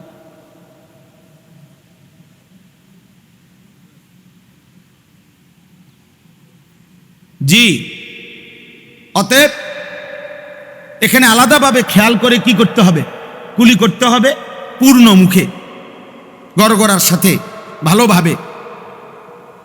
আবার খেয়াল করতে হবে রোজা কিনা, তো সেক্ষেত্রে আবার গড়গড়ার ক্ষেত্রে কি রাখতে হবে, যে যাতে ভিতরে পানি ঢুকে না যায়। তাহলে এটা না শিখলে পারবে কেমনে? নাকের নরম জায়গায় পানি পৌঁছাইতে হয় এই পর্যন্ত, ভিতরে যে নরম, এই যে নড়ে যে নাক, এটা ফরজ গোসলের সময়। আমি চ্যালেঞ্জ করলাম আজকে, কোন আলেমে দিন থেকে, মক্তবে হোক, যেখানেই হোক, কোন আলেম থেকে যে এটা দেখে শিখে নাই, উনি 900 বছরও এটা শুদ্ধভাবে আদায় করতে পারবে না। শূন্য আপনি নিজে ভানি দিয়া লাইবেন, হবে না। এটা শিখতে হয়, মস্ক করতে হয়। সাহাবায়ে কেরাম রাসূলুল্লাহ সাল্লাল্লাহু আলাইহি ওয়াসাল্লাম থেকে ওযু শিখছেন, সাহাবাদের পরবর্তীগণ সাহাবাদের থেকে ওযু শিখছেন, গোসল বুঝে নিছেন। এটা ছোট বিষয় না। যার নাকের নরম জায়গায় পানি পৌঁছে নাই ফরজ গোসলের সময় বীর্যপাতের পরে, তো আল্লাহর কসম সে 100 বছরও নাফাক, তার হজও নাফাক, তার উমরাও নাফাক, তার জানাজা পড়াও নাফাক, তার শুক্রবারের জুমা পড়াও নাফাক, তার 5 ওয়াক্ত নামাজ পড়াও নাফাক। সে যদি কাবা শরীফের ছাদে নামাজ পড়ে তবুও নাফাক, কাবা শরীফের ভিতরেও যদি নামাজ পড়ে তবুও নাফাক, কাবা শরীফ যদি তার বাইত লইয়া পড়ে তবুও নাফাক। তাহলে আমনে না বলছেন এটা গোসলে না কদ্দুর, গোসলে না কদ্দুরের লোকে এত কথা কোন লাগেন? বলতে হয়, এটা দিন, এটা শরীয়ত। সুম্মা জাআলনাকা আলা শরিয়া, নবীকে আল্লাহ বলছে আপনাকে আমি একটি সুস্পষ্ট পরিপূর্ণ শরীয়তের উপরে রেখে গেলাম, দিলাম আমি আল্লাহ তাআলা আপনাকে। নবী সাল্লাল্লাহু আলাইহি ওয়াসাল্লামকে পর্যন্ত আল্লাহ বলছেন খামখেয়ালি, মন মতো, নিজেদের পছন্দ মতো, নিজের কাছে ভালো লাগে এমন কিছুই ইসলামের মধ্যে নাই। আমার জন্য অনুমতি নাই, পাবলিকের জন্য অনুমতি নেই, বড় হুজুর ছোট হুজুর কারো জন্য অনুমতি নাই, পাঞ্জাবিওয়ালা পাঞ্জাবি ছাড়া, টুপিওয়ালা টুপি ছাড়া কারো জন্য অনুমতি নেই। তাইলে ভাইয়া বাস্তব কথা হলো দিন শিখতে হয়, সুন্নাত শেখা দরকার, সুন্নাত শিখা দরকার, একটা একটা করে শিখা দরকার। ওযু, গোসল, নামাজ, সূরা, কেরাত, রুকু, সেজদা, দোয়া, কালাম, আত্তাহিয়াতু, দুরূদ শরীফ শেখা দরকার। হযরত আব্দুল্লাহ ইবনে মাসউদ রাদিয়াল্লাহু তাআলা আনহু বলেন রাসূলুল্লাহ সাল্লাল্লাহু আলাইহি ওয়াসাল্লামের কাছে আমরা তাশাহুদ, আত্তাহিয়াতু, বিশুদ্ধ হাদিস, তিনি বলেন আমরা নবীজির কাছে এটা শিখলাম কালিমাতান কালিমাতান, ইউআল্লিমুনা আত-তাশাহুদ কালিমাতান কালিমাতান, একটা শব্দ শব্দ করে নবীজির থেকে শিখছি। হযরত আব্দুল্লাহ ইবনে মাসউদ বলেন আমার হাতের মধ্যে নবীজি হাত দিয়া, হাতের উপরে হাত রেখে আমাকে একটি একটি শব্দ করে আল্লাহর নবী সাল্লাল্লাহু আলাইহি সাল্লাম তাশাহুদ শিখাইছে। আত্তাহিয়াতু, আত্তাহিয়াতু বলছে উনি লিল্লাহি, তো উনি বলছে লিল্লাহি, নবীজি বলছে ওয়াসসালাওয়াতু, তো সাহাবী বলছে ওয়াসসালাওয়াতু, এভাবে হারফান হারফান। হযরত আব্দুল্লাহ ইবনে আব্বাস রাদিয়াল্লাহু তাআলা আনহুমা তিনি বর্ণনা করছেন ইউআল্লিমুনা আত-তাশাহুদ কামা ইউআল্লিমুনা সূরাতা মিনাল কোরআন, নবীজি আমাদেরকে তাশাহুদ এভাবে শিখাইছেন কোরআনুল কারীমের একটা একটা সূরা যেভাবে শিখাইছেন। আলহামদুলিল্লাহ, তাব্বাত ইয়াদা, এই সূরার যেমন গুরুত্ব তাশাহুদেরও কি তেমন গুরুত্ব, এমন গুরুত্ব। হ্যাঁ, 30 বছর নামাজ পড়ে চাচা মিয়া, 4 রাকাত সুন্নত পড়তে ওনার 1.5 মিনিটও লাগে না, মস্কারি করে আর কি, ফাইজলামি করে, নামাজ ফাইজলামি করে, মস্কারি, তাও মারতো না চাই, আল্লাহ ভরসা, আল্লাহ মাফ করে দিব। ওটার কাছে কয়ে গেছে জিবরাইল, ওনার কাছে বলে গেছে জিবরাইল যে চাচা কোনো চিন্তা করবেন, আপনি পূর্ণ ভুল করতে থাকবেন, আল্লাহ মাফ করে দিব। আল্লাহ কথা হইসাম, আমার আল্লাহ পাঠাইছে আপনারা জানাইতাম, আপনারা ব্যক্তিগত জানাই গেলাম, আপনি মৃত্যু পর্যন্ত ভুল পড়বেন, আল্লাহ মাফ করে দিবে, এটাই তো আল্লাহ জানাইছে, ঠিক না? কথা বলেন না কেন? এটাই তো জিবরাইল নাজিল করছে নবীর উপরে, না? তো তাহলে নবীজি কালিমাতান কালিমাতান শব্দে শব্দে শিখাইলেন কেন? ওই সাহাবীকে নবী 3 বার দাঁড় করাইছে, মুসলিম শরীফের হাদিস, কুম ফাসাল্লি ফাইন্নাকা লাম তুসাল্লি। একজন সাহাবীকে নবীজি 3 বার দাঁড় করাইছে, বলছে আবার দাঁড়াও, আবার পড়ো নামাজ, হয় নাই। সাহাবীরে বলছে হয় নাই, আপনি কে? 3 বার পরে উনি বলছি ইয়া রাসূলুল্লাহ আমি তো আর পারছি না, এর চাইতে সুন্দর করতে। নবীজি সাল্লাল্লাহু আলাইহি সাল্লাম তখন নিজে দাঁড়িয়ে একটা একটা করে নামাজের রুকু, সেজদা, আত্তাহিয়াতুর বৈঠক সব কিছু ওই সাহাবীকে নিয়ত, হাত বাঁধা সব কিছু একটা একটা করে পৃথক পৃথক দেখাইয়া শিখাইয়া দিছে। দিন শিখতে হয় বাপ, আখিরাত মামুলি না। এই সবগুলো ইসলাহি মজলিসের মূল ফিকির এটা, এটা আমাদের জিম্মাদারি, আমাদের এটা দায়িত্ব। আমরা খামখেয়ালি মনে করলে হবে না। বয়স্ক লোকরাও খামখেয়ালি, কিশোর নওজোয়ানরাও খামখেয়ালি, মা বাবা বোনেরাও খামখেয়ালি, সবাই মনে করছে আখিরাতটা একদম মামুল, কোন রকম নামাজ কোন রকম, সূরা কেরাত কোন রকম, দোয়া কালাম কোনো রকম, আত্তাহিয়াতু কোনো রকম শব্দ হলো আত্তাহিয়াতু। আপনি দেখুন আত্তাহিয়াতু লিল্লাহি ওয়া সালাতু তাইয়্যিবাতু আসসালামু আলাইকা আইয়ুহান নাবিয়্যু ওয়া রাহমাতুল্লাহি ওয়া বারাকাতুহু আসসালামু আলাইনা ওয়া আলা আহমিদুল্লাহি সাল্লাল্লাহু আলাইহি ওয়া সাল্লাম মুহাম্মাদুর রাসূলুল্লাহ আল্লাহুম্মা সাল্লি আলা মুহাম্মাদ ওয়া আলা আলি মুহাম্মাদ কামা সাল্লাইতা আলা ইব্রাহিম ওয়া আলা আলি ইব্রাহিম ইন্নাকা হামিদুম মাজিদ আল্লাহুম্মা বারিক আলা মুহাম্মাদ ওয়া আলা আলি মুহাম্মাদ কামা বারাকতা আলা ইব্রাহিম ওয়া আলা আলি ইব্রাহিম ইন্নাকা হামিদুম মাজিদ আল্লাহুম্মা ইন্নী যালামতু নাফসি যুলমান কাসীরা ওয়া লা ইয়াগফিরু যুনুবা ইল্লা আনতা ফাগফির লিি মাগফিরাতাম মিন ইনদিকা ওয়ারহামনি ইন্নাকা আনতাল গফুরুর রাহিম। আসসালামু আলাইকুম ওয়া রাহমাতুল্লাহ। আসসালামু আলাইকুম ওয়া রাহমাতুল্লাহ। সুবহানাল্লাহ সুবহানাল্লাহ সুবহানাল্লাহ সুবহানাল্লাহ সুবহানাল্লাহ সুবহানাল্লাহ আলহামদুলিল্লাহ আলহামদুলিল্লাহ আল্লাহু আকবার আল্লাহু আকবার আল্লাহু আকবার আল্লাহু আকবার আল্লাহুম্মা আমিন। রব্বানা যালামনা আনফুসানা তাগফিরনা রহমত কিতাব বুঝলেও গেছি আমি মিথ্যা কথা বললাম। এটা নি নমাজ, এটি নি নমাজ বলেন, এটা নি নামাজ, এইনি নামাজ পড়লেন। কি বুঝাইলেন? কারে বুঝাইলেন? কার লগে মস্কারি করে? আল্লাহ যদি ফেরেশতা পাঠাইয়া একটা টানা চটকনা মারে যে বেদ তুমি কি বলস, তোর বাপে বুঝিনি, তখন এত তাড়াহুড়া কেন? সময় তোমার আব্বার। আমার শায়েখ আল্লামা মুফতি মুশতাকুন নবী কাসিম হুজুর আমার এটা একদিন বলছিলেন। আমি বলছিলাম হুজুর আমি হজের সফরে, উমরার সফরে মক্কায় আল্লাহর ঘরের কাছে, হুজুর আমারে বলছে মাওলানা 3 তালা দিয়া তাওয়াফ করেন আল্লাহর ঘরের কাছে। এখন মানে নিচে 2 তালা 3 তালা এইভাবে 6 তালা পর্যন্ত ঘুরাইয়া এগুলা ব্যবস্থাপনা আছে, তাওয়াফ করা যায়। তো 3 তালা দিয়া তাওয়াফ করলে আস্তে আস্তে থাইমা থাইমা সুন্দর করে তাওয়াফ করা, কোনো ঠেলা ঠেলি নাই আর কি, মানুষের ভিড়টা কম। তো হজরত আমারে বলছে মাওলানা এই 3 তালা দিয়া তাওয়াফ করবে। তা আমি 2-3 দিন পরে একদিন বললাম হুজুর উপরে 3 তালা দিয়ে তাওয়াফ করলে 1 ঘন্টা 10 মিনিট লাগে 7 চক্কর দিতে, আর নিচে 7 চক্কর দিতে সর্বোচ্চ 20 মিনিট লাগে, সময় বেশি লাগে এখানে 70 মিনিট আর 20 মিনিট, তাহলে 50 মিনিট কি বেশি লাগে। এই তখন হুজুর আমারে বলছিলেন মাওলানা সময় কি আপনার আব্বার? বলছি না আল্লাহ। তাহলে আল্লাহর দেওয়া সময় আল্লাহর জন্য একটু বেশি ব্যয় হবে, এতে আপত্তি কিসের? আপত্তি হবে কেন?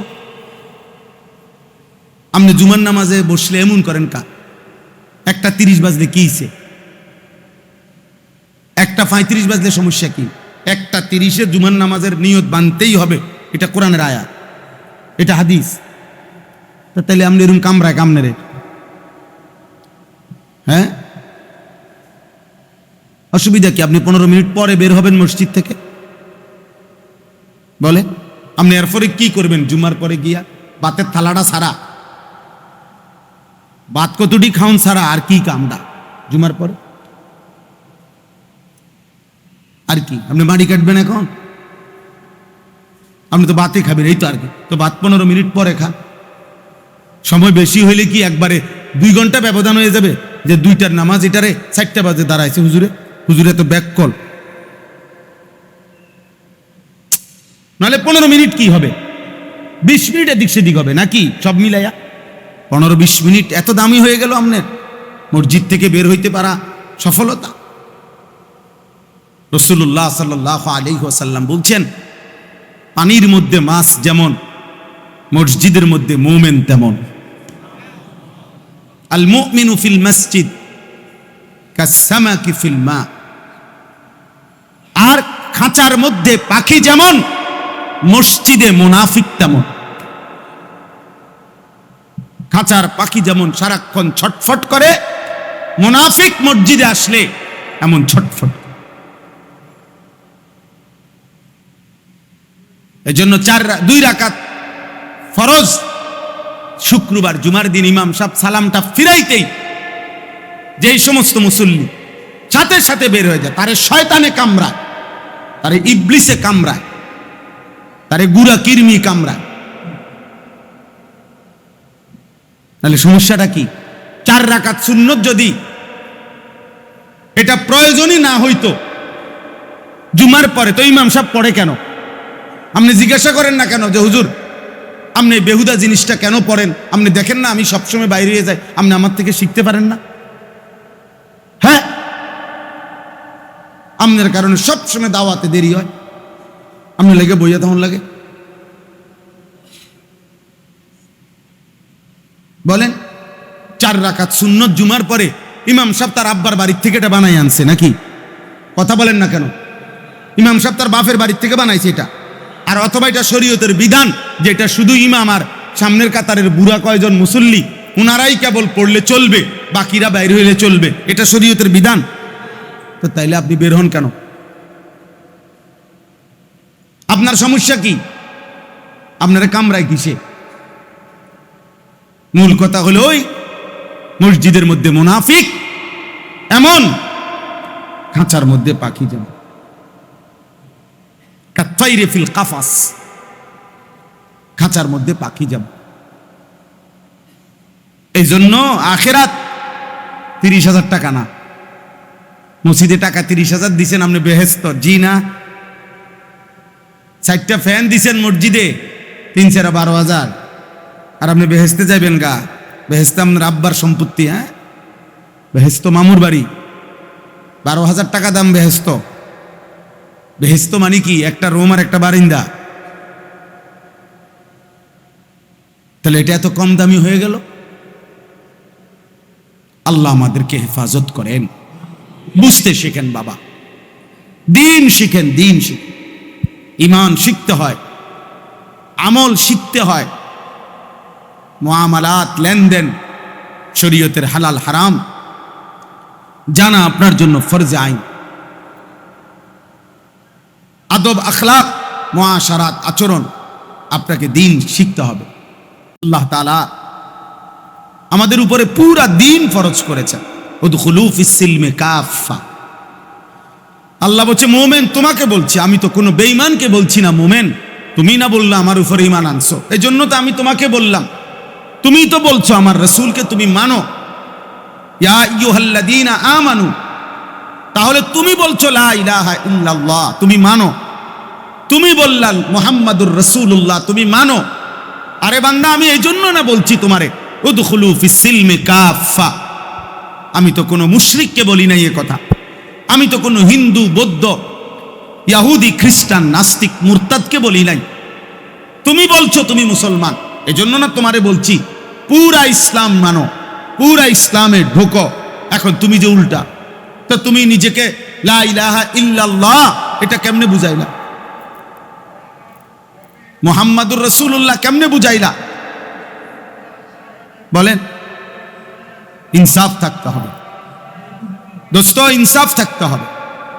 এটুকু বিবেক যদি আমাদের না থাকে, একটা ছেলেকেই বললাম, প্রিয় ভাই, আমরা জীবনটা বেশি খামখেয়ালি শুরু করছি। বয়স্ক কিছু বাবা, ওনারা এই ফান সুপারি, চা বন, চা বিস্কুট, আপেল মালটারে জীবনের সফলতা মনে করছে যে আল্লাহর রহমতে খাইয়া পয়রা ভালো আছে। না, মুসলমান খাইয়া পয়রা ভালো আছে না নাই এটা মুমিন বলে না। এটা মুসলমানের কোনো কথা হইতে পারে না, এটা মুসলমানের কোনো সান্ত্বনার কিছু না। খাইয়া পয়রা কেমন আছেন আপনার কাছে এটা জানা বিষয় না। ইমানে, আমলে, আদবে, আখলাকে, হালাল হারাম মেনে না মেনে, এক্ষেত্রে আপনি কেমন আছেন, আপনার বিবি বাচ্চা কেমন আছে সেটা বলেন। এইটা হিসাব দেন চাচা, এটার হিসাব দেন। আল্লাহ নবী সাল্লাল্লাহু আলাইহি ওয়াসাল্লাম বলছেন, ইন্নাদ দুনিয়া হুলওয়াতুন খাদিরা, নিশ্চয়ই দুনিয়া মিষ্টি এবং সবুজ শ্যামল, সতেজ, সুন্দর। আল্লাহ বলেন এমন আকর্ষণীয় দুনিয়া আমি সাজাইছি বান্দা। ইন্না জাআলনা মা আলাল আরদি যিনাতাল লাহা, আল্লাহ বলেন এই জমিনের সব কিছু সৌন্দর্যময় করে এই জমিনে আমি আল্লাহ বানিয়েছি। জাআলনা, আমি বানিয়েছি। ফুল এত সুন্দর কেন? আমি বানাইছি। পাখি এত সুন্দর কেন? আমি বানিয়েছি। আকাশ এত বিস্তীর্ণ কেন? আমি করেছি। জমিন এভাবে বিছানো কেন? আল্লাহ বলেন আমি করেছি বান্দা। সব কিছু জোড়ায় জোড়ায় কেন? আমি করেছি। ওয়াস-সামাআ বানাইনাহা বিআইদিন ওয়া ইন্না লামুসিউন ওয়াল আরদা ফারাশনাহা ফানি'মাল মাহিদুন ومن كل شيء خلقنا زوجين لعلكم تذكرون। আসমান আমি ছড়িয়েছি, জমিন আমি বিছিয়েছি, সব কিছু আমি আল্লাহ জোড়ায় জোড়ায় সৃষ্টি করেছি যেন তোমরা উপদেশ গ্রহণ করতে পারো। ফাফিরু ইলাল্লাহ, অতএব আমার বান্দারা আল্লাহর দিকেই ফেরো। আল্লাহ ডাকছে, দৌড়ে আসা পড়ো আল্লাহর কাছে, আল্লাহর কাছে দৌড়ে আসা। সুখ বলো, শান্তি বলো, নিরাপত্তা বলো এখানে। তাইলে তাম দুনিয়া আল্লাহ তাআলা সৃষ্টি করে সুন্দর করে সাজিয়েছেন। এরপরে নবীজি বলেন, ওয়া ইন্নাল্লাহা মুস্তাখলিফুকুম ফিহা। এই আমি আমার আয়াতের জন্যই কথা বলতেছি, আর অল্প একটু বললে শেষ হয়ে যাবে ইনশাআল্লাহ। নামাজ কোথায়? আচ্ছা মাশাআল্লাহ। তাইলে বসেন, কোনো পেরেশানির দরকার, আমরা একসাথে এখানেই নামাজ পড়ব, ওযুর জন্য সময় দেওয়া হবে। ওয়া ইন্নাল্লাহা মুস্তাখলিফুকুম ফিহা, আল্লাহ নবী বলেন, আর নিশ্চয়ই আল্লাহ তাআলা তিনি তোমাদেরকে এই জমিনের মধ্যে থাকতে দিয়েছেন। এই আলো, রোদ, বৃষ্টি, শান্তি, স্বস্তি, নিরাপত্তা, সুস্থতা, এটা আল্লাহ তাআলাই দিয়েছেন। কি বলেন? আল্লাহ তাআলাই দিয়েছেন। আল্লাহ যদি 1 মিনিট নিরাপত্তা, সার্বিক সুস্থ স্বাভাবিক থাকাটা যদি আল্লাহ তাআলা সরায়া ফেলে, আল্লাহ যদি সরিয়ে ফেলে, আমাদের থেকে তুলে নেয়, কেউ নিরাপদে থাকার কোনো সুযোগ নাই, নিরাপদে থাকার কোনো। ওই যে ভাই এবার আপনারা বসেন, কিছু ছেলে তো চলে গেল, তোমরা বসো এবার ভাই। মাশাআল্লাহ, দেখবা যে নামাজের আগে আগে আরো অনেকে চলে যাবে, কোনো টেনশন করার কিছু নেই। কারণ অনেকের ফ্যান ভালো না, লুঙ্গি ভালো না, মুত্তা ফানি লয় না, আবার এটা বলেও অনেক সময় মনে কিছু নিয়ে না, হুজুর ফ্যান ভালো না, ফ্যান ভালো না মানে ফ্যান ছিদ্র হয়ে গেছে কয়েক কান দিয়ে। কত বড় নির্লজ্জ!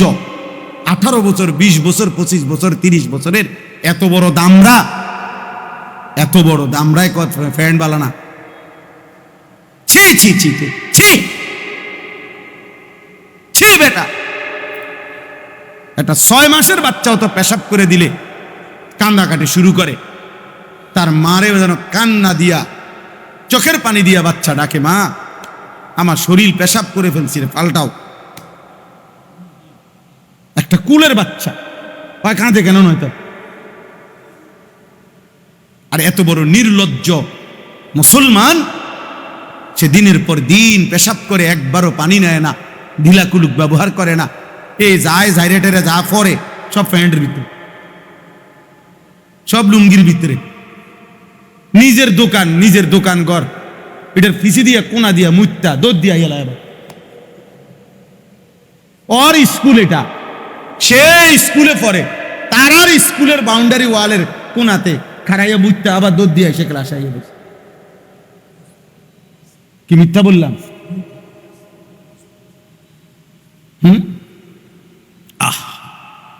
আখলাক কোথায়?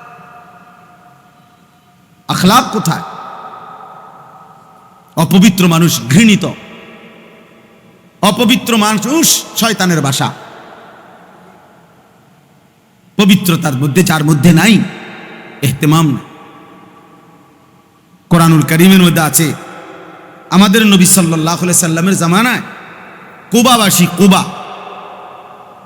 মদিনার প্রথম নবীজি সাল্লাল্লাহু আলাইহি সাল্লাম হিজরতের পরে যেখানে ঢুকছেন প্রথম আইসা, এই জায়গাটার নাম হলো কুবা নগরী, এখনো কুবা নাম। তো মদিনার মধ্যে পানির খুব সমস্যা দেখা দিছে। তখনও ওই নগরীর মানুষরা, ওই মুসলমানরা, তারা তাদের খাবারের পানি, রান্নার পানি কমাইয়া, কিন্তু পেশাব পায়খানার পবিত্রতার ক্ষেত্রে পানি ব্যবহার পবিত্রতার ক্ষেত্রে কমায় নাই। তাফসীরের মধ্যে আছে আল্লাহ তাআলা এটা খুব পছন্দ করছে, যে দেখো আমার বান্দা পবিত্রতার জন্য কি গুরুত্ব তার, যে প্রয়োজনে পানি কম খামু, প্রয়োজনে রান্না বান্না অন্য ক্ষেত্রের পানি কম লাগবে, ব্যবহার করব, কিন্তু পবিত্রতা অর্জনের জন্য পানি কি করা যাবে না, কম করা যাবে না। আল্লাহ তাআলা কোরআনুল কারীমের মধ্যে আছে, সরাসরি আল্লাহ কোরআনের আয়াত নাজিল করে ওই মানুষগুলোর প্রশংসা করেছে। ফীহি রিজালুন ইউহিব্বুনা আন ইয়াতাতাহহারু ওয়াল্লাহু ইউহিব্বুল মুত্তাহহিরিন। আল্লাহ বলছে, বন্ধু জানেন আপনি, আপনার সাহাবীদের মধ্যে কিছু সাহাবী এমন যারা ভালোভাবে পবিত্রতা অর্জন করাকে খুব ভালোবাসে, আর এই মানুষগুলোকে আমি আল্লাহ আরশে আজিম থেকে এখনই জানিয়ে দিলাম, এই মানুষগুলোকে আমি আল্লাহও ভালোবাসি। আমরা তো সবাই অপেক্ষায় আছি, কোন দিন শুনবো আল্লাহ আমার উপরে রাজি হইছে না নাই, হাসরের মাঠে গেলে জানতে পারবো। আর ওরা জমিনে থাইকে যায় না, ওরা জানছে না। আল্লাহু ইউহিব্বুল মুত্তাহহিরিন। রব্বুল আলামিন বলে, বন্ধু পবিত্রতা অর্জনকারী এই বান্দাদেরকে আমি খুব ভালোবাসি। ইন্নাল্লাহা ইউহিব্বুত তাওয়াবিন ওয়া ইউহিব্বুল মুতাতাহহিরিন। আল্লাহ বলে, বন্ধু অন্তরটাকে যে পবিত্র করে গুনাহ থেকে আমি তাকেও ভালোবাসি, বাহ্যিক শরীরটাকে পবিত্র করে যে নাপাকি থেকে আমি তাকেও ভালোবাসি। ইন্নাল্লাহা ইউহিব্বুত তাওয়াবিন ওয়া ইউহিব্বুল মুতাতাহহিরিন। সুবহানাল্লাহ। এজন্য যুবক ভাই, নওজোয়ান, আখলাক শিখো, সৌন্দর্য শিখো। শরীর নাপাক, পাউডার লাগাও কিত্তা, শরীর নাপাক স্প্রে মারো, শরীর নাপাক চুল ফিরাও। হ্যাঁ, এটা কি হইল? শরীর তো অপবিত্র, দুর্গন্ধ। আল্লাহ আমাদেরকে হেফাজত করে। চলেন ওই কথা, ওয়া ইন্নাল্লাহা মুস্তাখলিফুকুম ফিহা। আল্লাহ নবী সাল্লাল্লাহু আলাইহি সাল্লাম বলেন, নিশ্চয়ই আল্লাহ তাআলা তোমাদেরকে জমিনে তিনি সুস্থ স্বাভাবিকভাবে থাকতে দিয়েছেন। একটা কিছু আল্লাহ তাআলা, আল্লাহ নিরাপত্তা এলোমেলো করে দিলে আমাদের আর বাঁচার, সুস্থ থাকার, স্বাভাবিক থাকার কারো কোনো ক্ষমতা নেই, কারো কোনো ক্ষমতা নেই। মাইলস্টোন স্কুল অ্যান্ড কলেজের ওই ছোট ছোট বাচ্চা যেগুলো বিমান দুর্ঘটনায় ওই স্কুলে মারা গেছিল, তো সেদিন ওই স্কুলের মধ্যে সিসি ক্যামেরা ছিল না, ঠিক না? তো সিসি ক্যামেরা না বলে আছে, তোরা মরল কেন? সেদিন ওই স্কুলে দারোয়ান ছিল না, তোরা মরল কেন? সেদিন ওই স্কুলের মধ্যে টিচাররা ছিল না, তো ওরা মরল কেন? রব্বুল আলামিন বলছে, বান্দা তোমার ওই সিসি ক্যামেরার দরজা জানালা এটা কোনোটাই মূল বিষয় নয়। আমি ভালো রাখলে ভালো থাকা, আমি ভালো না রাখলে ভালো না থাকা, আমি হায়াত দিলেই বেঁচে থাকা, আমি হায়াত না দিলে এক সেকেন্ড থাকার কোনো সুযোগ। ওয়া ইন্নাল্লাহা মুস্তাখলিফুকুম ফিহা ওয়া ইয়াজআলুকুম খুলাফা আল আরদ। জমিনে কোরআনে আছে, আল্লাহ বলছে জমিনে আমার প্রতিনিধি হিসাবে থাকতে দিছি তো বান্দা, আমি থাকতে দিছি, আমি থাকতে দিছি। হ্যাঁ, 16 বৎসর যিনি এই মানুষগুলো নিয়েই ছিলেন, এই বাহিনী, এই সরকারের এই সব বাহিনী নিয়ে, কিন্তু যেদিন আল্লাহ তাআলা নিরাপত্তা তুলে নিছেন 1 ঘন্টার জন্য, তার পরবর্তী 1 ঘন্টার থাকতে পারে নাই, দৌড় দিতে হয়েছে, দৌড় দিতে হয়েছে। নেপালের ওই মন্ত্রী, প্রধানমন্ত্রী সহ সবগুলো আল্লাহ তাআলা নিরাপত্তা সরাই নিলে রাষ্ট্রের সর্বোচ্চ ক্ষমতায় থাইকাও অর্থমন্ত্রী যিনি নেপালে, অর্থাৎ বেটা হইল সারা দেশের টাকার মেন খনি, তার হাতে তো সব টাকা। এ বেটা, যে বেটার মেন অর্থমন্ত্রী, আহা, তারে ফিরতে ফিরতে উলঙ্গ কইরা, এরপরে তো উলঙ্গ করে ছাড়ে নাই, উলঙ্গ করে নিচে ফেলাই দিছে।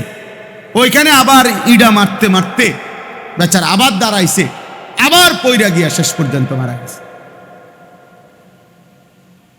অথচ সে অর্থমন্ত্রী, তো এই লোক তো টাকার অভাবেই মারা গেছে, ঠিক না?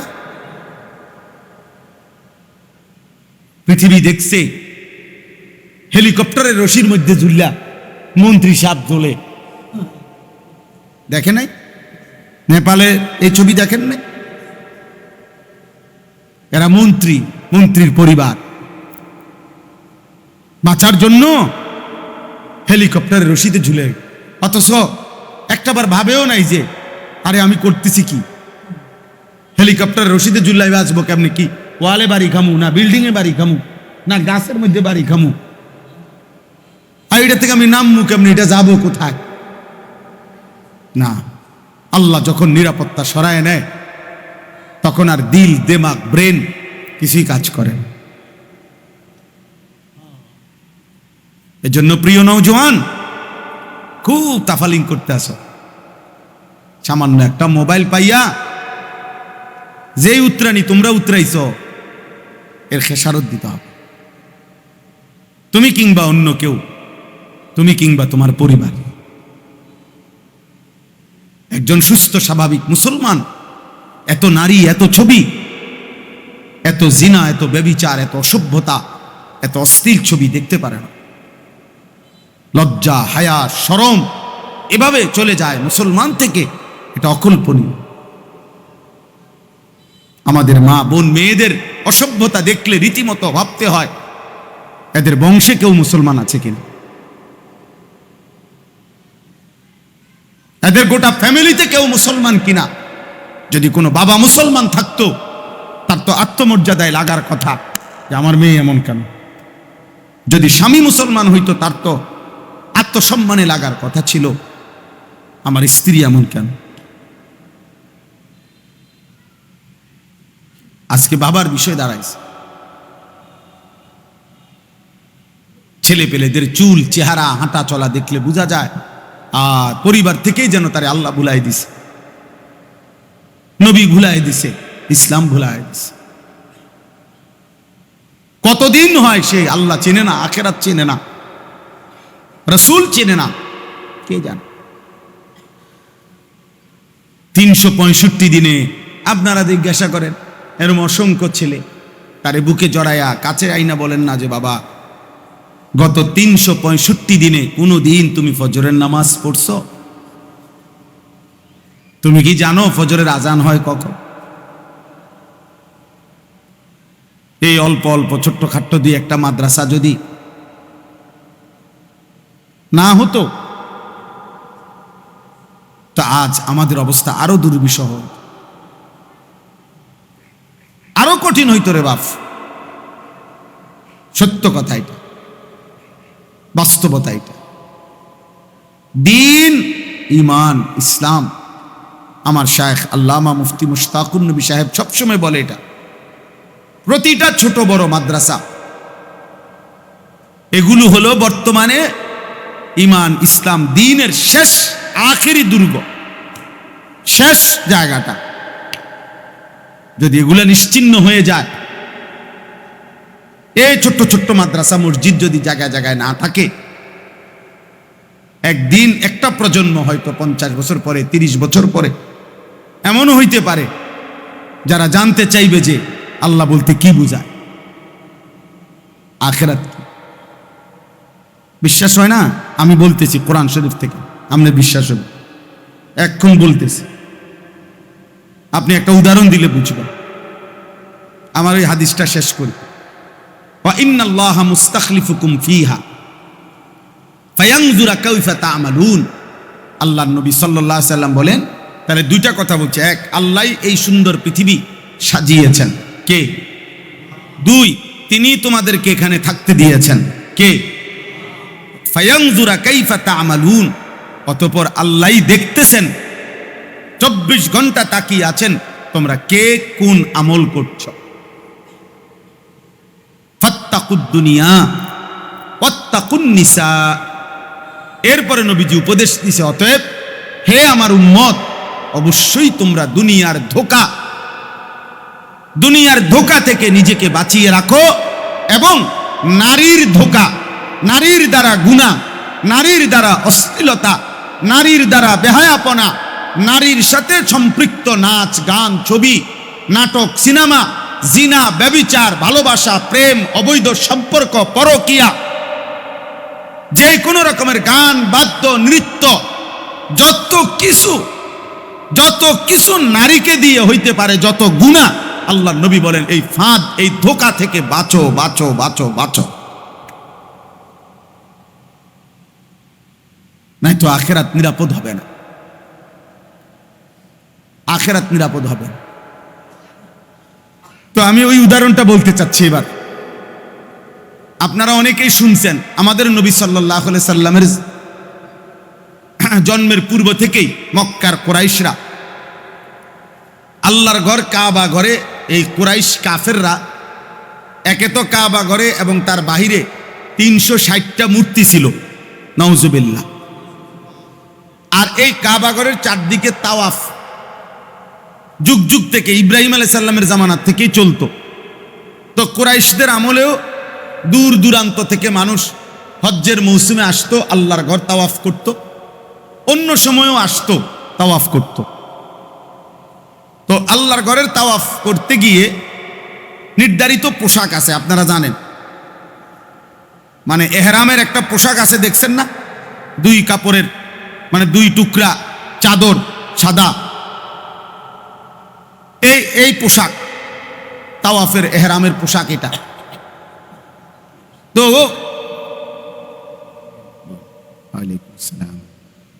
এখন দেখেন মক্কার কুরাইশরা ধীরে ধীরে ধীরে ধীরে কৌশল করে একটা নিয়ম বানায় নিছে যে তারা নির্ধারিত একটা কাপড়, এই দুই টুকরা কাপড় তারা বিক্রি করত।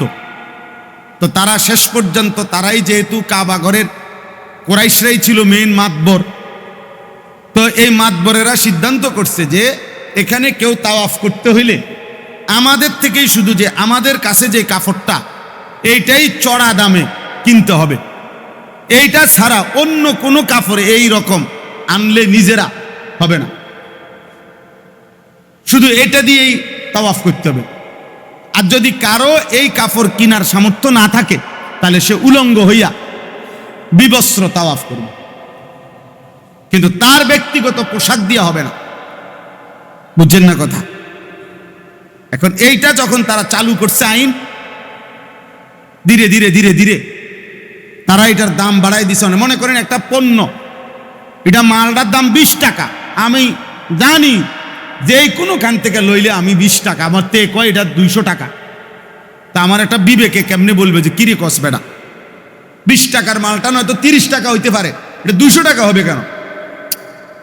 ফলে মানুষ ধীরে ধীরে ওদের এটা আর কিনতো না বেশি, ফলে ওই উলঙ্গ তাওয়াফের সংখ্যাটাই কি হয়ে গেছে, বাইরে গেছে। এখন নিরুপায়, ওরা তো মেইন মুতাওয়াল্লি, ওরা তো অনুমতি দিবে না, নাই তো নিরুপায় হইয়া মানুষ, পুরুষ নারীরা বিবস্ত্র তাওয়াফ করত, নাউজুবিল্লাহ। করতে করতে একটা পর্যায়ে আইসা লম্বা সময়, মনে করেন এভাবে চলে গেছে 50 বছর, এভাবে চলে গেছে 90 বছর, 100 বছর, এভাবে করতেছে। এই 100 বছর পরে একটা সময় আইসা ইসলাম যখন আল্লাহর নবী সাল্লাল্লাহু আলাইহি সাল্লাম ইসলামের দাওয়াত শুরু করিলেন, তখন নবীজি আল্লাহর পক্ষ থেকে স্পষ্টভাবে এটা নিষেধ করছেন যে এটা অসভ্যতা, এটা অশ্লীলতা, এই যে উলঙ্গ কাবা ঘর তাওয়াফ করা এটা হারাম, এটা অশ্লীলতা, বেহায়াপনা, ফাহিশা।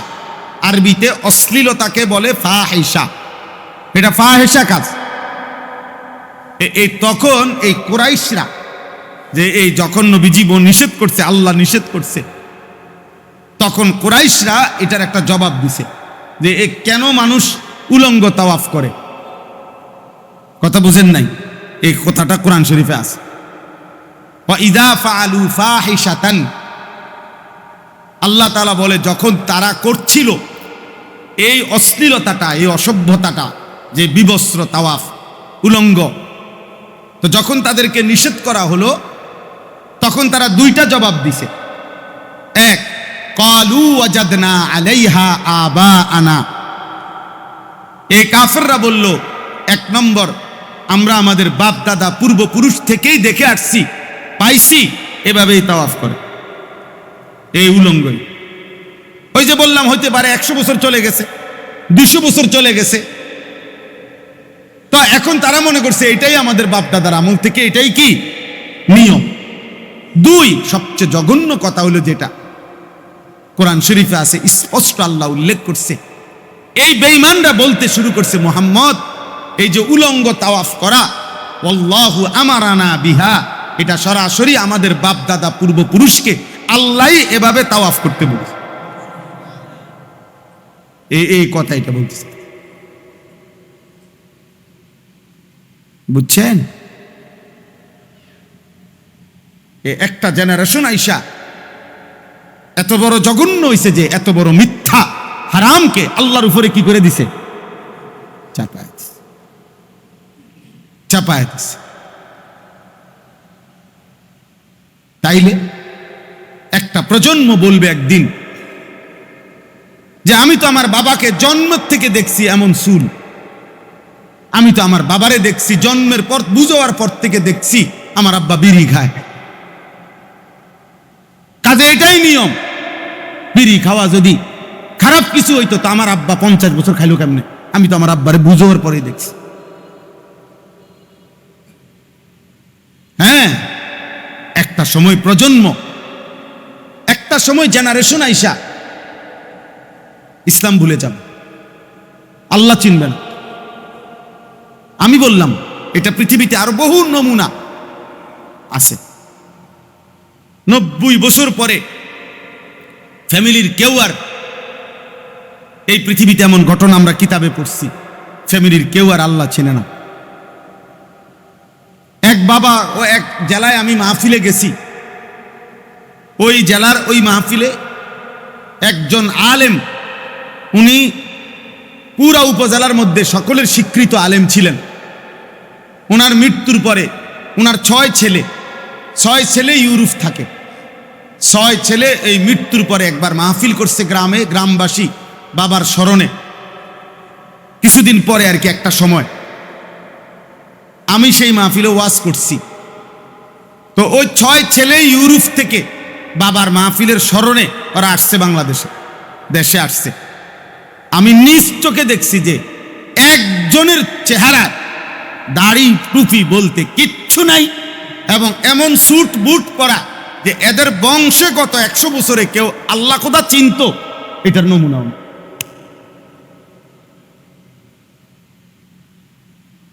তাহলে এরপরের জেনারেশন হবে জুনায়েদ বাগদাদি। জি, এরপরের জেনারেশন কি হবে চাচা? বাইজিদ বুস্তামি হবে না? এই জন্য বললাম এটা জরুরি বিষয় রে ভাই, গুনাহ থেকে বাঁচা। ফাত্তাকুদ দুনিয়া, নবীজি বলছে না আল্লাহ তোমাদেরকে থাকতে দিছে, খাইতে দিছে বান্দা উম্মত, আল্লাহ তোমাদেরকে ভালো রাখছে। এই সুস্থতা, এই চোখ, নাক, কান, হাত, পাও, অঙ্গ প্রত্যঙ্গ আল্লাহ তাআলা দিয়েছেন। আলাম নাজআল লাহু আইনাইন, আল্লাহ বলেন আমি কি 2টা চোখ দেই নাই?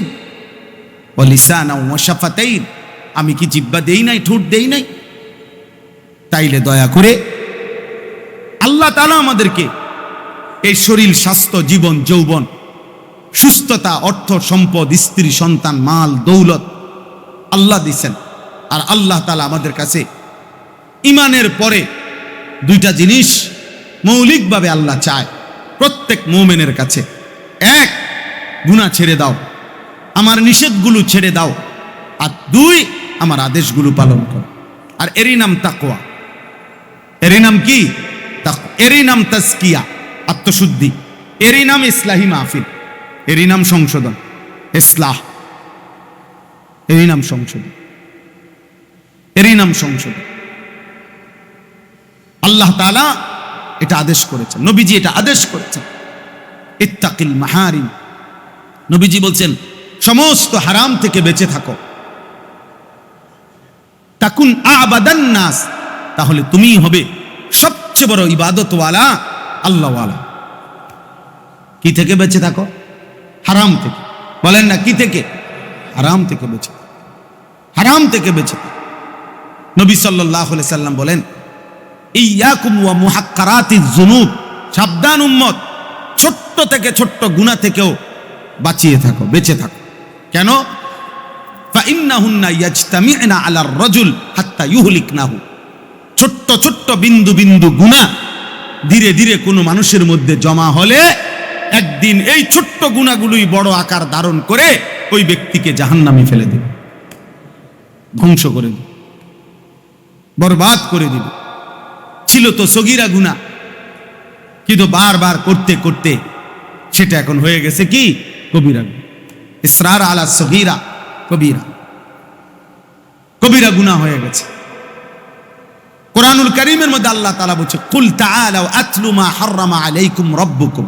হে নবী, আপনি বলে দেন যে ও আমার উম্মত শুনো, আমি আল্লাহর পক্ষ থেকে তোমাদের জন্য যেগুলো হারাম সেগুলো শোনাচ্ছি। একটা একটা করে মোট 10টা বিষয় নবীজি ওই আয়াতের মধ্যে আছে। 3 আয়াত মিলাইয়া নবীজি বলছেন আল্লাহর পক্ষ থেকে কোরআন একেবারে আদম থেকে কিয়ামত পর্যন্ত সর্বযুগে হারাম এমন 10টা বিষয় আল্লাহ তাআলা সেখানে উল্লেখ করছে। এবং 3 বার আল্লাহ বলছেন যালিকুম ওয়াসাকুম বিহি ওয়াসাকুম বিহি ওয়াসাকুম বিহি। 3 আয়াতের পরে কথাটা বলছে, হে আমার বান্দা, এটা আমি আল্লাহর ওসিয়ত, এটা আমি আল্লাহর ওসিয়ত, এটা আমি আল্লাহর ওসিয়ত যে গুনাহ ছাড়ো, হারাম ছাড়ো, হারাম ছাড়ো, হারাম ছাড়ো, হারাম ছাড়ো। দোস্ত আমার, ওই 10টার মধ্যে একটা হলো ওয়ালা তাকরাবুল ফাওয়াহিশা মা যাহারা মিনহা ওয়া মা বাতান। আল্লাহ বলছে প্রকাশ্য এবং গোপন যাবতীয় অশ্লীলতা তার কাছেও যেও না।